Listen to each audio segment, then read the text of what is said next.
The city is drowned in the endless sound of rain, and it seems like it will never stop. There is no one on the street, only the open sign swaying in the wind as if mocking the emptiness around. Ling Shui, watching the rain, realizes wistfully that there will be no customers again today. But suddenly a thought strikes him. What if someone forgot their umbrella and is looking for shelter? With a satisfied smirk, he decides that since he left the store open, he's a saint. Ling Shui looks at the teapot and cup, hoping that his kindness will bring gratitude rather than money. He dreams that visitors will appreciate his hospitality and maybe even buy a book or two. Outside, the night sky illuminates the city, but its silence is broken by a swift silhouette piercing the darkness. A warrior woman clutching a blade rushes through the air as if the night itself had given her wings. Her opponents try to attack her from above, but she notices their movements and reacts instantly. The woman deftly dodges the attack, her movements quick and precise, like a dance of blades. The opponents panic, one of them screaming in fear as a deadly blow whizzes by nearby. One of the attackers is horrified to feel dark clawed hands close behind his back. The other warrior stares at her in a daze, raindrops dripping down his tense face. She stares coldly at her captive, holding him in an iron grip like a predator would its prey. The woman steps back, watching as the last enemy falls to the ground and the rain washes away the traces of the battle. She breathes heavily, feeling a sharp pain in her side, and realizes she is seriously wounded. Her gaze falls to the scarlet splashes on the rocks, but she only thinks irritably that it's finally over. The wounds aren't fatal, but she needs time to recover or the consequences could be dangerous. Every second is worth its weight in gold, and she hurries to find shelter before more threats appear. The woman breathes heavily, raindrops dripping down her face, and her gaze slides tensely over the streets. She notices a light in the window and is surprised to realize that it is the only store open, a bookstore. As she approaches the door, she ponders whether this is a strange coincidence or a carefully prepared trap. Her hand shakes with fatigue and pain as she presses her bloody fingers against the wound, trying to numb the pain. But doubt doesn't matter, the important thing is to hide and buy time to recover. The woman reaches for the door, deciding that the most important thing right now is to just go inside and hide. She carefully steps over the threshold, leaving wet footprints behind her and slams the door shut with a thud. The quiet sound of her footsteps echoes through the room as she slowly makes her way forward. The soft light of the lamps reveals a spacious room littered with books, imbued with an atmosphere of coziness. Behind the counter, Ling Shui is calmly reading a book, not even raising his gaze at the unexpected visitor. Lin Shui lifts his head from the book with a smile and casually greets the guest as if he was expecting her. The woman tenses up upon hearing those words and realizes that this salesman is clearly not that simple. He offers a hot towel, but the thought flashes through her mind that an ordinary shopkeeper wouldn't be so considerate. Ling Shui mentally rejoices at the opportunity to apply his therapeutic methods, but for now he limits himself to hospitality. She looks at him suspiciously, certain that this man knows more than he's showing. The woman blots her face with a towel, thanks him for his concern, but politely refuses the heater. Anxious thoughts flash through her mind. What mysterious organization could this man belong to? Looking at Ling Shui, she becomes more and more convinced that he is not just a bookstore owner. She looks at him carefully and warily clarifies what he meant by saying that he was waiting for her. Ling Shui remarks with a slight smile philosophically that fate is sometimes surprising, bringing strangers together. Ling Shui looks at the guest carefully and observes with a slight smile that she is clearly in a difficult situation. The woman tenses up, but realizes that his words are just an assumption with no concrete meaning. However, as soon as she agrees, her thoughts begin to muddle and anxiety rushes out. Ling Shui mentally rejoices, for this is a chance to penetrate her soul and build trust. She hesitates, not knowing if he is friend or foe, but decides to take the opportunity to test his intentions. Ling Shui leisurely pours the tea, repeating her words and as if giving them a special meaning. With a slight smile, he assumes that her problem has something to do with Dalton's so-called Dalton shields. His voice sounds confident, yet vague enough to give room for speculation. The woman tensed up, realizing that she was either a talented charlatan or someone who knew too much. Taking his time, Ling Shui changes the subject as if the entire conversation was just a light entertainment over a cup of tea. Ling Shui calmly motioned for the guest to sit down, as if this entire conversation was just a friendly chat. The woman wondered how an outsider could know about the treachery within the White Wolf, and suspected that he knew everything beforehand. Clutching the cup in her hand, she grimly said that she had been betrayed, her thoughts already simmering with suspicion. The hot drink reflected the image of the man on whom she placed all the blame for what had happened. The magical essence that spawned this betrayal was the reason why loyalty was replaced by greed and allies became enemies. Ling Shui questioned with exaggerated surprise whether things were that cruel, but he was already making plans in his mind. He philosophically remarked that there were two sides to every situation and even betrayal could reveal the truth. The woman pondered, realizing that his words made sense, for greed always finds a reason to manifest itself. However, the pain of loss was too much to bear, and she bitterly questioned why she would ever see another's lowliness in the first place. Ling Shui, sipping her tea, finally realized she wasn't just betrayed, her feelings had truly been trampled. Ling Shui confidently stated that he would now make things clear to her, like a wise mentor leading a disciple to the truth. He calmly explained that once she realized what was real and what was false, she would stop feeling sorry for those who betrayed her. Her eyes flashed with rage when he emphasized that even those closest to her are capable of betrayal. The woman was stunned, wondering if this was why he had waited for her and wanted to use her against the hunters. She looked at Ling Shui carefully, realizing his cunning, and calmly asked what she should do now. Ling Shui pointed out with a sly smile that since the traitors had lost their humanity, the retribution should be equal. He skillfully presented his words as a precise and useful suggestion, as if he knew what she would want to hear. The woman flinched, realizing that it was about the loss of her own humanity, something she was not yet prepared for. Lin Shui, not giving a damn about her doubts, decided that it was time to cut to the chase and offer the right goods. With a slight dramatic expression, he placed the book in front of her, confidently stating that it was exactly what she needed right now. Ling Shui nonchalantly placed the book on the table, mentally noting that such works were suitable for lost souls. The woman looked suspiciously at the strange tome with the title Blood and Beast, which she had never seen before. As soon as the book was opened, scarlet streams spewed from its pages, covering the space with an ominous light. Before she could even react, giant jaws appeared in the darkness, and the sticky mass pulled her down. Her body was bound by wriggling tentacles, and before she could even cry out, she realized that she had fallen into something unknown. An eerie vision flashes before her eyes, an open maw surrounded by scarlet light, carrying something dangerous. Her body tenses as a stream of blood spurts out of the book, and her own eyes fill with an ominous light. The image of the beast appears on the cover, and the words of the power contained in the lycanthrope's blood ring in her mind. The giant maw draws closer, and a syringe of an unknown substance hints at a frightening connection between the hunters and the infected blood. The woman shudders as she realizes that the stronger this blood is, the more power it gives, but the price for that is too high. The woman is shocked to realize that Ling Shui is somehow able to control the infected blood, changing the balance of power. Clutching the book in her hands, she tensely asks if he really wants her to follow this path. Ling Shui calmly replies that it is not necessary for the sake of redemption, but for the sake of being honest with herself. He notes with a slight sigh that no matter how strong she may seem, her broken heart makes her too sensitive. Watching her trembling hands, he realizes that he can only say a few comforting words and offer a good book. Ling Shui decides that a few good quotes will help a woman's confidence. He gently embraces her, reading lines that speak of humility before the sword and the judgment of one's own fate. The book Confessions is in his hands, and he intends to use its contents in his instruction. Surrounded by flickering light, the woman feels the power of his words, as if the pages are coming to life around her. Lin Shui notes with a smile that everyone is subject to their primal desires, but comforting people is his special talent. Lin Shui confidently assures the guest that if she accepts reality, she can be reborn and become stronger. The woman realizes that she must act on her own confidence, not just on someone else's words. Lin Shui mentally notes that guiding a man to the right path is an important step after emotional release. With a slight smile, he raises his cup of tea as if toasting to a new day and a new destiny. The woman thanks him for his wise counsel, firmly stating that she will follow these instructions.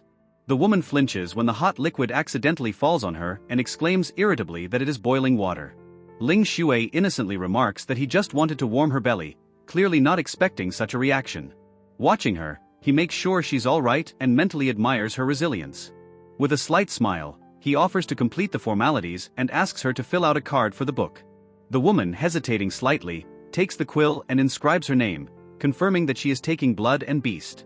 Lin Jie stares intently at the book, running his fingers over the name Ji Jixio, and frowning thoughtfully. He recalls that billionaire Ji Bonjun built this neighborhood and wonders if this is his daughter. A guest wearing elegant gloves touches the cover, realizing that he is holding something very valuable. He ponders that he might be able to trade the book for a decent amount of money and upgrade the store. Lin Jie notices that the visitor looks exhausted, offers him an umbrella and asks him to return it with the book. The visitor takes the outstretched umbrella and thanks Lin Jie for his help, gently squeezing the handle. The woman, standing in the rain, asks with a slight smile if she can learn a little more about him. Lin Jie suddenly tenses up, glimpsing her and wondering if he's accidentally flirting. Keeping a friendly smile, he calmly replies that his name is Lin Jie and he is just a good-hearted bookstore owner. The man hidden in the shadows watches him carefully, thinking that he doesn't want to reveal his identity, but at least he's on his side. The woman raises her umbrella, casts one last glance at Lin Jie and wishes him a good evening. Lin Jie waves with a smile, wishing her a safe journey and inviting her to stop by again. Relaxing behind the counter, he stretches and smugly notes that he has done a good deed again. He ponders that perhaps it was for moments like this that fate brought him into this world. Glancing around the table, he decides to clean up and prepare for the next visitor. The rain is pelting down the dark street, lit only by the windows of the store, where perhaps another visitor is waiting. The woman with the umbrella walks smoothly along the wet sidewalk, moving deeper into the deserted alley. Lin Jie's recent words echo in her mind, and the thought of making a deal with the traitor makes her uneasy. Her eyes widen, her breathing hitching when suddenly something makes her heart beat faster. Her fingers clench the hilt of her weapon, her body tenses, and she slowly turns around as if sensing someone's gaze. In an alleyway, a mysterious figure with an umbrella freezes in the rain, its silhouette stretched out in the light of the street lamps. The moon hangs over Noking City, illuminating the rooftops of buildings and ancient towers in the pouring rain. Lin Jie picks up a book from the shelf, looking at it thoughtfully, as if remembering something important. The title Rituals and Folklore is clearly printed on the cover, and the author is listed as himself. Smiling, Lin Jie looks at the book, mentally revisiting the memories associated with it. Lin Jie stands among the bookshelves, reading enthusiastically while a feeling that he has seen it somewhere before pops up in his mind. A library employee reminds him that it's closing time, and with a slight smile, she wonders if he's not tired. He waves her off, saying he wants to read some more, and suggests she leave first, promising to close the library. The girl waves goodbye, agreeing that she'll see him tomorrow, and heads for the exit. She is met outside by another woman asking if he stayed inside, to which she thanks her for waiting. The girl sighs cheerfully, telling her that Lin Jie just loves books and spends everything on them. She jokingly adds that she's heard that he's a real fan of collecting and literally lives off of buying books. Meanwhile, Lin Jie stands among the shelves and exhales in relief, enjoying the silence of the empty library. Outside, a huge moon rises over the building, casting a soft light over everything and emphasizing its mysterious atmosphere. He reaches for the door and locks it, the lock clicks, finally leaving him alone. A giant magic circle flashes in the center of the library, its symbols pulsing with bright light between the shelves. Lin Jie tensely stares at the glowing pattern, deciding that if there's even a chance, he won't back down. His hand reaches forward, fingers trembling as he approaches the magical energy encompassing the floor. The touch causes a blinding flash, the power running through his skin, filling the space with a tense hum. Getting down on one knee, he shouts out a desperate request, to possess all the books in this world. Lin Jie remains in place, watching as the magic circle slowly fades away without bringing the expected result. He sighs tiredly as he rises to his feet and disappointedly mutters that it went exactly as he thought it would. A huge sinister figure grows behind his back, a smoking silhouette with a creepy grin watching him. Lin Jie freezes, realizing that something has indeed happened, and his off ritual has clearly worked. With drops of sweat on his face, he tenses up as he clenches his teeth, trying to realize what he has just gotten himself into. A huge eerie door covered in living, writhing patterns, emitting an ominous light, opens in front of Lin Jie. He realizes that if he pushes it open, he will realize his dream, but he will pay for it by not being able to return. With a wide grin, he realizes that he didn't hesitate for a second, making his decision without fear. His hand touches the glowing surface, a flash of golden light engulfs him, opening a path into the unknown. The next thing he remembers is Noking City, with a cup of fragrant hot coffee in front of him. Lin Jie flips through the pages of the book, holding the cup of coffee in his other hand, and notices with a slight smile how quickly time flies. He ponders that logically speaking, there should be consequences from such a ritual, but for now, his life is peaceful. He is not at all bothered by what is happening. He enjoys the endless supply of books and the ability to update the shelves at will. Looking at the swirls in his cup, he sighs dreamily, calling his job something like mentoring visitors. Sipping his coffee, he notes that he hasn't had any customers in a while, but his social skills don't seem to have suffered at all. Lin Jie exhales with a slight smile, imagining that young lady was probably a little happier today. She stands under the night sky, raindrops dripping down her face, but the expression in her eyes remains anxious. A tall figure in a long cloak appears out of the darkness, the cold mist billowing at his feet, giving him an ominous appearance. The woman tenses as the stranger approaches, his silhouette obscuring her red umbrella as if absorbing the light. Pressing her lips together, she thinks in despair that she can do nothing, feeling helpless before the looming threat. Her fingers tremble but don't obey, a chill running down her skin as she realizes she can't move her arm. The tall stranger utters a short "oh" with a slight sneer, his gaze focused on something important. Recognizing the book he was looking for, he smirks, calling its owner an incredibly lucky man. The woman shudders as thick serpentine rings clutch her body, lifting her up and stripping her of all freedom. Off to the side, the stranger holds the book The Sutra of Akshobhya tightly, and she continues to watch him despite her fear. The woman falls heavily to the wet sidewalk, her umbrella flying aside and her breathing hitching. Lifting herself up, she looks up, her eyes widening in shock as she recognizes someone she didn't expect to see. A figure in a long cloak stands in front of the door of the bookstore, his silhouette standing out against the warm light inside. Lin Jie calmly greets him as he sits behind the counter and says a greeting with a familiar smile. Noticing the guest, he wonders if it's old Wilde and asks if he's come to return the book. Frank Wilde stands in front of Lin Jie and asks to be addressed by his real name instead of his former nickname. Lin Jie sighs, noticing that he has a new client again, to whom he even lent a famous book. Wilde returns the book, and Lin Jie reproachfully reminds him that he warned him. This sort of thing will only confuse him. The woman, watching from afar, is stunned to realize that her hunch was correct. It's the black-scaled faceless one himself. Remembering the classification of mutants, she realizes that she is facing one of the most dangerous destructive dark mages. The blood-stained mask and blade resting nearby remind her of Frank Wilde's most recognizable trait. His snake blood gives his eyes a rich dark green hue, enhancing his sinister appearance. He once fought against one of the 10 holy knights of the tower, and his destructive power has wiped out thousands of square kilometers of land. The woman, breathing heavily, leaned against the wall, shocked to realize that Lin Jie was talking so calmly to a mutant of such a level. Clutching the umbrella in her hand, she retreats deeper into the alley, deciding that she had learned more than she wanted to today.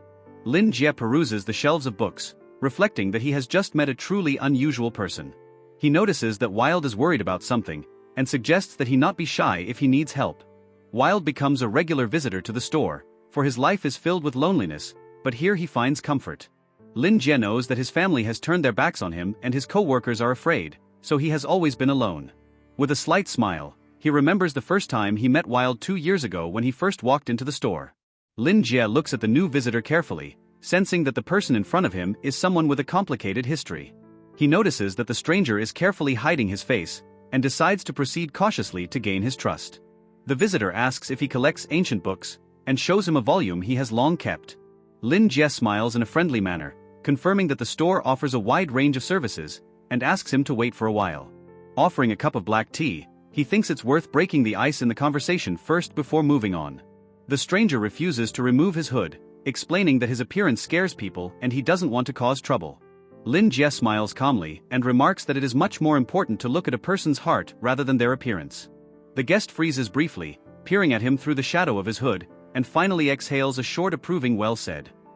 Removing his mask, Frank Wilde smirks, accepting the offer, and admits that Lin Jie's words impressed him. He picks up his cup, thanks for the tea, and seems to feel a little calmer for the first time in a long time.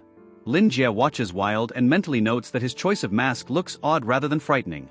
He guesses that he's wearing it to hide old scars, but decides not to go into details. Wilde sets the cup on the table, noting that the tea was pleasant, and decides to focus on what's important. Lin Jie smilingly replies that he's pleased with his satisfaction and turns the conversation to the book he's brought. Looking at the text, he notices that it describes rare and endangered languages, full of magical enchantment. Lawrence froze in amazement, looking at the man in front of him. It was simply impossible. He couldn't believe that someone could pull magic out of manuscripts as if it was nothing. After all, he had purposely put a defense on them that even mutants shouldn't be able to penetrate. But this guy, unperturbed and calm, it was as if he didn't even realize what he had just done. Determined not to lose his composure, Lawrence started talking about linguistics, hoping to distract himself from the shock. Lin Jie admitted with a smile that he hadn't studied the language in depth, but he had read about it with interest. He laid a book on the table and recommended it to Lawrence with genuine enthusiasm. Emphasizing that it was one of the most difficult dialects of China, he offered to test his interlocutor's knowledge. From shock, Lawrence jerked violently, accidentally breaking the cup, and an ominous energy swirled around him. His fingers trembled as he muttered the name of the language, realizing he was holding something terrible in his hands. Lawrence hung upside down, engulfed by the sinister energy, and realized that he had met a real devil. Lin Jie happily noted that everything had worked and smugly marveled at his own genius. Coming to his senses, Lawrence tried to hide his fear and cautiously asked how he had found such a rarity. Lin Jie hesitated, realizing that he couldn't honestly answer, for no China existed here. With a smile, he confidently stated that it was the language of a great ancient civilization without going into details. Lin Jie said with a slight sadness that he would never be able to set foot on this land again. Lawrence realized with a sinking feeling that in front of him stood someone who knew the disappeared civilization. He realized that this man had a deep connection to it, and even his skin was awe-inspiring. Looking at the ominous silhouette behind his interlocutor's back, Lawrence marveled at what kind of creature he could be. Lin Jie suddenly remembered politeness, smiled and asked how he should address his client. Frank Wilde introduced himself, but emphasized that his name was not worth special mention. Lin Jie cheerfully replied that he was just a bookstore owner and politeness was unnecessary here.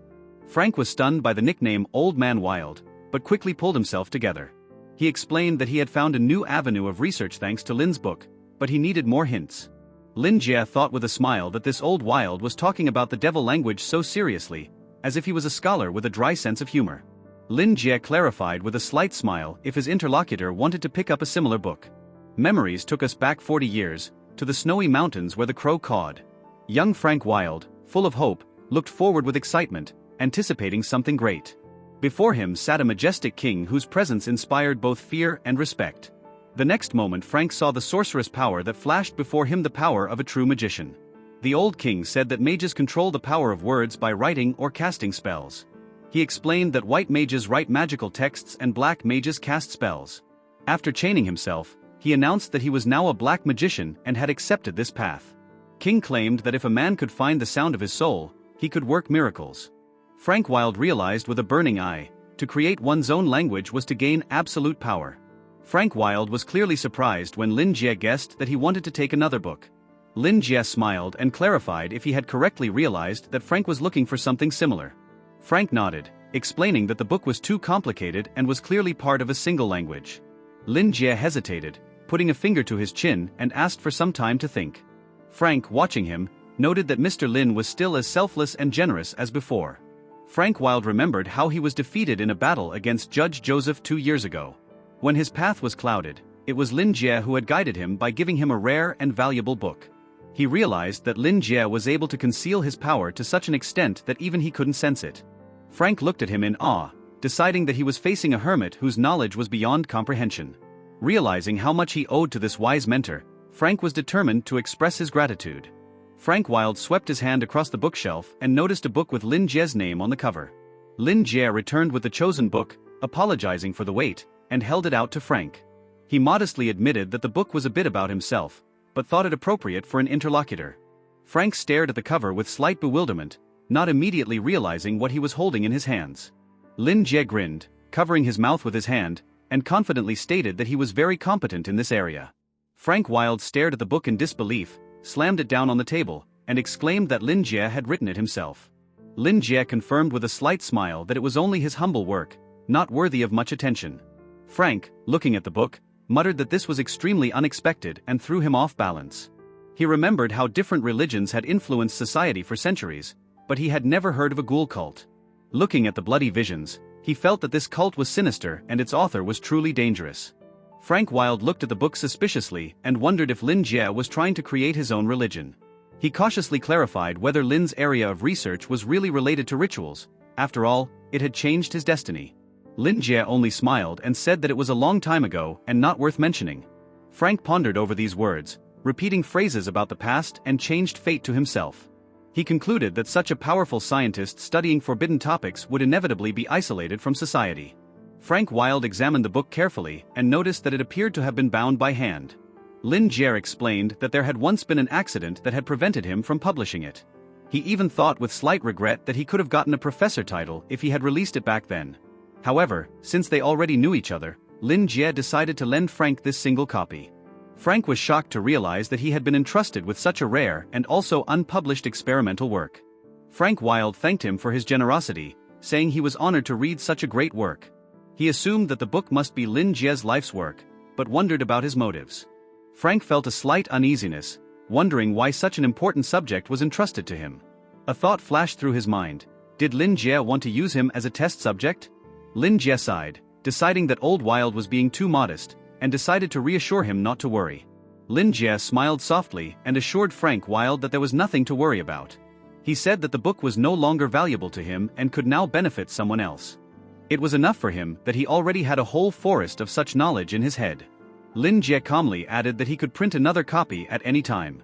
He explained that fame and fortune were useless to him, for the most valuable thing was knowledge, and asked if Frank understood that. Frank Wilde flinched in surprise, clutching the book tightly as if he couldn't believe what was happening. Lin Jie stated with a smile that his ego simply could not allow him to leave Frank without such a gift. He explained that as a scholar, he didn't need fame, but for old people, such things helped fill the mental void. Lin Jie added that loneliness was bad for his health and he should feel cared for by people again. Frank stared at him in amazement, realizing that Lin Jie had given him not just a book, but an opportunity to change. Frank Wilde clenched his hand into a fist, pondering Lin Jie's words and realizing their hidden meaning.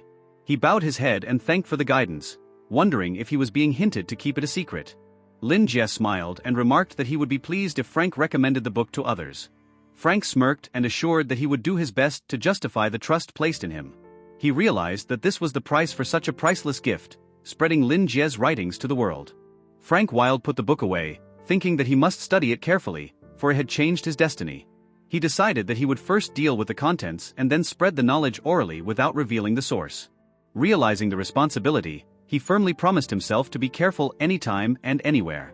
Clutching the shimmering artifact in his hands, Frank expressed his gratitude for his years of mentorship.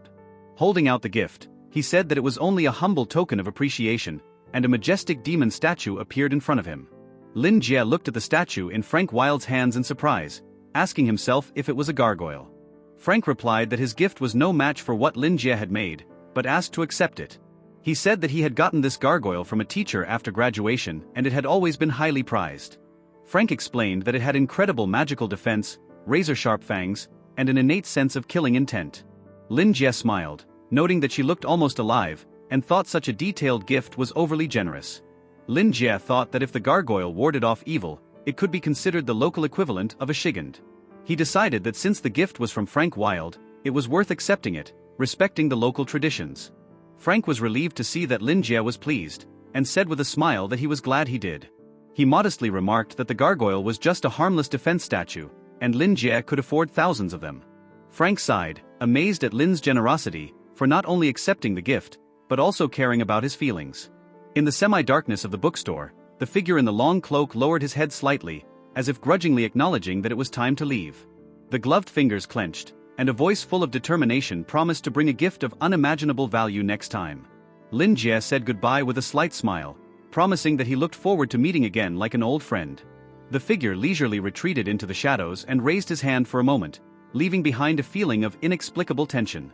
Silence hung in the air, and the closed sign on the door shook, as if emphasizing the finality of this mysterious scene.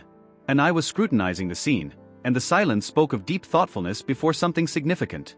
Lin Jie, looking at the statuette with curiosity, noted how meticulously someone had tried, and suddenly wondered about its field. The statuette with an intimidating skull adorned with horns seemed alive, emitting an ominous power that could suppress even the strongest. Lin Jie looked at it with admiration and noted that its awe-inspiring aura was simply unrivaled.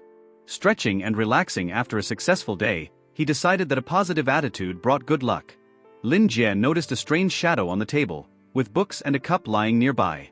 Abruptly turning around, he froze, eyes widening and lips ajar at the sudden realization.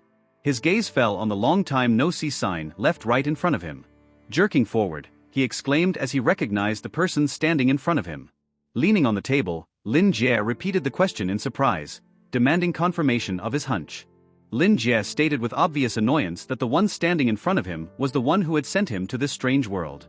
With a muffled exhale, he recalled that it had been 3 years since their last conversation. Leaning back, he grinned and suggested that now it was time to pay the price. Reflecting intently, he noted that his life here had been quite good, and the mages must have considered it a gift from the higher powers. The pupil of his eye twitched, reflecting the inner tension before what might happen next. Lin Jie scrutinized the ominous writing on the wall, and the words explained that he had already paid, so some essence had awakened. He exclaimed, trying to figure out if it was related to the fact that he had recommended the book to someone. The black ink on the surface folded into a clear yes answer, removing the last doubts. Lin Jie frowned, reasoning that his payment was to have others recommend the book he had written. With a smirk, he leaned forward slightly and asked with genuine curiosity if it benefited the person he was talking to. Lin Jie breathed a sigh of relief, deciding that since no problems were expected, it meant that he had already done his best. With a slight gesture, he slapped his palm on the table, ending the conversation and mentally summarizing what had happened. His gaze became thoughtful, and his mind swarmed with thoughts that needed to be understood and answered. In the rain that flooded the city at night, the mysterious figure watched silently from above, as if waiting for the moment to act. Jack, hiding his face beneath a mask, reported that he had found the trail of a man named Wilde, embroiled in a hunter-hunter conflict. His eye narrowed in wariness, and his thoughts questioned the honesty of the bookstore that seemed suspicious. The man in the robe waved his hand excitedly, claiming that such a long visit to the store clearly meant something. Jack briefly acknowledged the order, deciding on further action amidst the sound of rain. Two dark figures lurked in the shadows, debating that someone had dared to act too boldly. A hand abruptly snatched up a blade, but before a name could be uttered, the point was already moving towards its target. Jack's eyes widened with horror as he realized the mortal danger he was in. The masked figure spoke a single word with fury, pronouncing judgment on whoever dared to threaten. The dark creature with glowing eyes collapsed from above, and the victim collapsed to the ground in despair. A worried voice came from the broken device, demanding an explanation for what was happening, but there was no answer. The cloaked figure looked down contemptuously, condemning those who dared to spy on his abode. The figure's eyes narrowed in cold fury, and his voice ruthlessly declared that death was too mild a punishment. Rain continued to pour down the streets, and the windows of the dark building flickered, hiding what was happening inside. Someone's hand lightly knocked on a door with a sign indicating the Secret Internal Affairs Bureau. A knight sitting behind a massive desk lazily asked if the visitor had anything important to report. The masked figure was breathing heavily, barely holding up his glasses, and a painful groan escaped from his mouth. Joseph, rubbing his forehead tiredly, allowed Claude to enter, clearly anticipating another headache. Claude opened the door with a friendly smile, holding a stack of papers in his hands, preparing for his report. Joseph frowned and clarified if something important had happened with the shadows of the magic mirror. Abruptly standing up, he angrily called the hunters vermin, annoying the entire city of Noken. Clenching his fist, he angrily declared that without them, he would have enjoyed retirement long ago and used their graves as punching bags. Claude, with a strained smile, politely asked Joseph to control himself, hinting at his temper. Joseph squinted his eyes and asked defiantly what Claude was going to do if he disobeyed. Raising an eyebrow, he suddenly noticed that the door had been left open and looked suspiciously at Claude. Claude apologized, holding up the papers, and informed him that he had brought a brand new case. Joseph, rubbing the bridge of his nose, sarcastically remarked that it was at least some variety, but he doubted it was more important than tracking Wilde. Claude anxiously reported that the spy who had been following the hunters on Noken Street had been killed after discovering Wilde's whereabouts. Joseph abruptly stepped forward, angrily exclaiming who exactly was behind the murder. A sinister grin gleamed in the shadows, as if its owner was enjoying the chaos he'd caused. Claude, holding back the tension, called out the name of Frank Wilde, the destructive mage known as the Faceless One with the Black Scales. He firmly stated that no one thought Wilde had survived, and only Joseph stubbornly believed otherwise. Joseph dismissively stated that no one knew the pest as well as he did, and he noted that Wilde had finally gotten out of his holes. Clenching his fist, he realized with fury that this man had been hiding in Noken all this time. His eyes flashed with anger as he demanded an explanation as to why Wilde was on 23rd Street. Claude explained that information was scarce because of the spy's murder, but it was known that Wilde had spent an hour in an ordinary bookstore. Kicking his foot loudly on the table, Joseph sharply reprimanded that it was utter nonsense. A black magician who fed on words couldn't just buy books. Joseph demanded information about the bookstore, suspecting that something serious might be lurking behind it. Claude explained that the store was affiliated with the Ash Tree Trading Group, had been in business for 3 years, and had a good reputation. He noted that the store owner wasn't local, which seemed odd given the infrequency of visitors. Joseph asked irritably why they were still unsure of his connection to the Black Mages. Against the backdrop of an ancient ritual, Claude explained that the ash tree belonged to the Druids, and they were unlikely to be associated with dark magic. Claude nervously clutched the papers, explaining that drastic actions would damage the reputation of the ash tree and could backfire. Joseph slammed his fist on the table with a clatter, cursing furiously and barely restraining the urge to curse the Druids. Claude gently corrected him, noting that Druids didn't actually eat shells, suggesting that he was being ridiculous. Joseph slowly clenched his fist and wondered with an intimidating expression if Claude thought him unreasonable. Claude pulled back with an artificial smile, panically assuring that of course he had never thought so. Joseph asked angrily what the main purpose of their order of knights was, demanding confirmation of their mission. Claude, swallowing nervously, replied that their duty was to eradicate evil and bring peace. Joseph stated that they could not allow anyone to fight evil using evil's methods. He pointed out with a sneer that Wilde had spent over an hour in the bookstore, but hardly just reading books. With a roar of indignation, he shook Claude, shouting that he couldn't believe such naivete. Black mages don't go for reading and tea. Claude said with a sly smile that if Joseph was so sure, he'd have to put on his mithril boots and kick his ass properly. He reminded him that Ash Tree was funding 40% of their intelligence division, hinting at the possible consequences. Joseph rolled his eyes with a heavy sigh, realizing that Claude was right again, as annoying as it was. They fell silent, staring at each other while tension literally hovered between them. With an irritated wave of his hand, Joseph announced that he would go to the store himself to find out what was so special about it. Claude, holding the papers in his hands, briefly confirmed the order, respectfully agreeing with Joseph's decision. Joseph's silhouette appeared in front of a sign leading to various rooms, among which were briefing rooms and combat training rooms.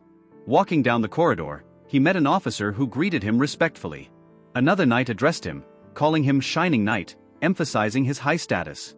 As he walked across the metal bridge, Joseph heard a voice remarking that he was hard at work, as always. Metallic fingers pressed a control panel, sending the elevator down to classified information. The screen displayed the details of a man named Lin Jie, and his picture appeared next to it. Joseph smirked, promising to personally look into who this man was and what made him so dangerous. Suddenly grabbing his head, he whined as he realized he was starting to see frightening hallucinations again. His eyes widened in alarm as he wondered why this was happening now. Candela's cursed magical sword flickered in front of Joseph, emitting an ominous red light. He sank into a nightmare, feeling eerie shadows wriggling around him in the water. His eyes widened in horror as the slimy tentacles reached for his face, trying to pull him deeper. The creature with inhuman eyes grabbed him, pulling him closer as if sizing up its prey. Joseph floated helplessly in the maelstrom, losing his grip on reality as the dark images swirled around him. Joseph froze, eyes wide open, when a sudden realization pierced him like a lightning strike. He was panting, leaning heavily on his knee as the rain whipped mercilessly at his soaked body. Gritting his teeth, he clenched his fist irritably, hating himself for keeping thoughts of the bookstore in his head. The disturbing memory of Candel's sword, a cursed weapon that could drive anyone insane, flashed through his mind. But despite his fears, the moment had come faster than he could find a worthy successor. Joseph grinned bitterly, clenching his fist and thinking with contempt that there was nothing left of the once invincible knight. He waded slowly through the rain, and there were muffled splashes as dead bodies fell into the water. Ahead lay the mangled creatures, arms outstretched in agony, and the ruined building loomed menacingly over them. The hooded man watching from above was surprised to note how chaotic and dirty everything appeared. His lips curved into a sinister smile. He had clearly underestimated this girl, for her assistant could not be weak. The figure at the window watched the rain pensively, wondering what the subordinates would do now that they had met this. The silence was broken only by the muffled sound of footsteps as someone slowly moved forward, saying the name Casper. Amidst the downpour, a resolute figure in a fluttering cloak appeared against the backdrop of the blazing city. Jiujishio stared forward with cold concentration, not giving off a single bit of emotion. The monstrous figures converged in front of her, and someone's voice shouted an order with fury, "Die monster." The chains whistled through the air, and in the next instant, the bodies of the enemies collapsed to the ground, flooding the street with blood. Jiujishio stood calmly among the fallen enemies, asking Max a question about the current situation.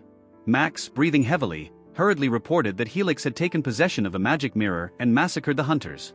Clenching her wrist, Jiujishio realized that all doubts had fallen away. He was indeed behind this chaos. Another hunter alertly warned her that they were in a lose-lose situation, for Helix had already joined forces with Casper. Kai approached with wide confident steps, thinking that Helix was too dangerous and Casper had been preparing this plot for a long time. The golden-masked woman chuckled coldly, thinking that this was all because of one cunning traitor. Jiujishio nodded gratefully, recognizing that she wouldn't have been able to escape without Kai's help. She extended her hand and admitted with a warm smile that she owed her survival to her. Watching her, Kai marveled that she had gained incredible strength by suppressing the side effects of the cursed blood. The silhouette merged with the moon, exuding pure flexibility and destructive power like the very embodiment of a predator. Someone's lips stretched in a rapturous smile, and a voice cried out in admiration that a goddess stood before him. Kai looked at Jiujishio, realizing that the real panic hunter here was her. Ryan smugly stated that after her transformation, Helix and Casper would inevitably fall before her power. Jiujishio quietly closed her eyes, thinking that people like him were always needed around. Jiu Jixio stared intently at the sign of loyalty, thinking that at least she could be sure of that. Kai explained that the protection from the curse of the magic mirror was only possible because of a special ritual. Those gathered realized that they were all united by the cursed blood that made them hunt the cruel beasts of dreams. It was their conscious choice, a path from which there was no turning back. Fluttering her cloak, Jiu Jixue loudly shouted to the hunters that there was no more turning back. Max nodded, expressing his willingness, and anxiously wished Jiu Jixio to be careful. Ryan only smiled silently, his expression hiding something sinister, as if he knew more than the others. Without wasting any time, he ordered them to move forward, reminding them that this battle would be their last. The massive doors of the church loomed before them, sealed with mysterious symbols. Suddenly, cracks spread across the surface and magical lines glowed, heralding the opening of the gates. Jiu Jixio stepped forward confidently, her squad following behind her, ready for the inevitable battle. A spacious hall spread out before them, and in the distance, a lone figure stood at the dais. Casper held a huge weapon in his hand, his silent silhouette radiating an ominous menace. Kai asked irritably why he was here alone, and demanded to know where Helix was. Casper tilted his head slightly, smiled crookedly and laughed quietly, hiding something behind that laughter. Jiu Jixue's eyes flashed with anxiety as she realized that something was not right here. Her hand rushed forward, and in the next instant, Casper collapsed to the ground with a bloody face. She breathed heavily, casting a quick glance at his twisted expression in pain. Wasting no time, Jiu Jixio abruptly ordered a syringe to be brought in, realizing that the count was running into seconds. Max reacted quickly, pulling out the medicine, while Kai covered her mouth with her hand in shock. Casper's fingers trembled as his hand fell lifelessly, as if the last of his strength was leaving his body. Jiu Jixio did not hesitate to stab the syringe into his chest, hoping to stop the uncontrollable transformation. Casper's eyes glittered wildly, and a hoarse laughter full of madness and terror escaped his lips. She demanded an answer, but instead he whispered with a bloody grin that his holiness would appear soon. A sudden blow pierced through his body, dark blades scattered in all directions, staining everything around him with blood. Jiu Jixio grabbed Casper's clothes tightly, but his body was already settling lifelessly.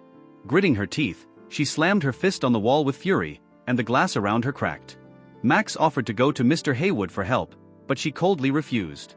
She briefly ordered Kai to investigate further with Max, and she agreed without hesitation.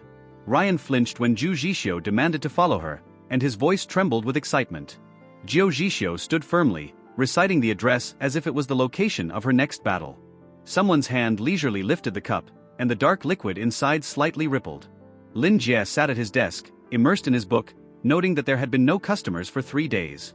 He took a sip thoughtfully, pondering that perhaps his last recommendation was able to help someone. It had never occurred to him that ordinary high school romances could be so terrifying. Lin Jie pondered that there would be no customers in this weather, and he should think of a better way to distribute the books. He sighed, thinking that he couldn't afford to get into a strange situation like with Jiu Jixio again. The door opened and she stepped inside, fixing her hair and apologizing for disturbing him. Lin Jie froze, blinking in surprise, clearly not expecting her appearance at this moment. Smiling, he greeted her cheerfully, deciding that this was a good sign for his business. Lin Jie was enthusiastic, believing that this girl could bring good luck to his business. He remarked with a smile that he didn't expect to see her again after only 3 days. Jie Jixue lowered her head, feeling disappointed and thinking that she had failed his trust. She couldn't get rid of the thought that she had come to ask for advice again despite the help she had received. Her gaze locked onto the intimidating figure of the gargoyle, radiating a powerful pressure even though it remained motionless. Jiu Jixio wondered if Lin Jie was once again trying to comfort her by showing understanding and support. Although he pretended to be an ordinary person, there was a sense of something more in his demeanor. She lowered her gaze, feeling helpless like a child, and bitterly apologized for her disappointment. Ryan looked at the building in surprise, not believing this was where his boss had brought him. He dumbfoundedly mumbled that it was just a bookstore, but immediately realized something strange. Ryan could hardly believe his eyes. Was this man really just an ordinary mortal? Lin Jie friendly asked Jiu Jixio who her companion was. She calmly replied that he was her subordinate and absolutely loyal to her, so there was nothing to worry about. Lin Jie wondered why she looked so insecure if she had already taken her revenge as she had said earlier. Putting down his cup, he looked at her carefully and asked with slight surprise, "Did you fail?" Jiu Jixio clenched her wrists, realizing that Lin Jie, as usual, had already figured it all out. Lowering her gaze, she admitted that she had failed. The enemy had escaped and his whereabouts were unknown. She revealed that she was able to gain the upper hand after his instructions, but she still couldn't complete the task at the end. Clenching her fists, she apologized, feeling guilty for her carelessness and underestimating the enemy. Lin Jie only smiled and calmly sipped his tea, assuring her that it was not her fault. Lin Jie calmly took a sip of tea, his thoughts were preoccupied with what was happening in front of him. Suddenly, he felt a strange tension and wondered what was even going on here. He was reminded of books where relationships were compared to a battle, and he decided that perhaps this was such a case. Pondering further, he assumed that Zhou Zhixio was simply expressing affection the way he knew how.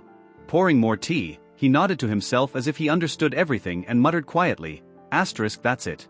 Lin Jie relaxed back in his chair and confidently stated that he now understood everything completely. Zhou Zhixio asked with a slight smile what he thought about this whole situation. Ryan turned pale upon hearing the shocking information and panicked and tried to clarify how this was possible. He was reminded that doubting what he'd been told wasn't a good idea, and he hastily declined further questions. Laughing into the phone, Ryan threw in that he was busy right now, but gave instructions on where to look for the information he needed. The man with the mustache smirked, dismissively calling the girl naive and assuring her that her defense was useless. She looked at him coldly, corrected her glove, and with obvious disdain advised him to become more disciplined. The man smiled strangely, apologized to the mysterious madam, and in a hurry to escape, announced that he was leaving immediately. He dreamed of gaining complete control over lycanthropy and becoming an indestructible force against the hunters. With that power, even a street rat could become king, and he ominously warned the girl not to disappoint him. The man in the hat stared in confusion, not understanding why the girl was speaking so respectfully to this man. The man in black calmly explained that his enemy right now was not anyone in particular, but something more. The people in the audience interrupted irritably, calling the words empty and deceitful, not believing what they heard. The man in the hat tensed, realizing he was facing the tricks of a liar, but not knowing how to react. The man in black smiled, calling himself a liar, but calmly asked to wait while sipping his tea. Lin Ji calmly put the tea away, saying that he had to go out on business for a while. Rat entered the bookstore with Doris, looking around with a smug smile. He abruptly demanded an explanation, turning to Lin Ji and clearly annoyed, asking what he was doing. Doris flared with anger, reminding Rat that she had brought him here not out of trust, but for his benefit. Rat's eyes widened, but he froze before he could speak, stunned by her abruptness. Rat was irritably indignant, calling Lin Ji a liar but recognizing that he couldn't understand his true nature. The blade cleaved the air with force, gleaming in motion as if warning of an imminent strike. Doris declared with cold fury that if Ret were useless, she'd kill him. Ret smirked, assuring her that he was only using her trust, but he was more loyal than he seemed. He turned, retreating into the shadows, firmly promising that he would prove himself when Lin Ji returned. Rat and Doris froze, staring at the terrifying creature in front of them, ready to attack. The monster loomed over them, its sinister limbs glowing, exuding dangerous energy. Rat realized with horror that he was trapped, his face contorted with fear. The creature lunged forward, powerful clawed paws grabbing Ret, throwing him backwards. Doris raised her weapon sharply, her eyes blazing with determination, but the enemy was already targeting another victim. Rat watched in horror as a dark figure appeared in front of him, exuding sinister power. Doris opened her eyes wide, her face reflecting a momentary fear of the unknown enemy.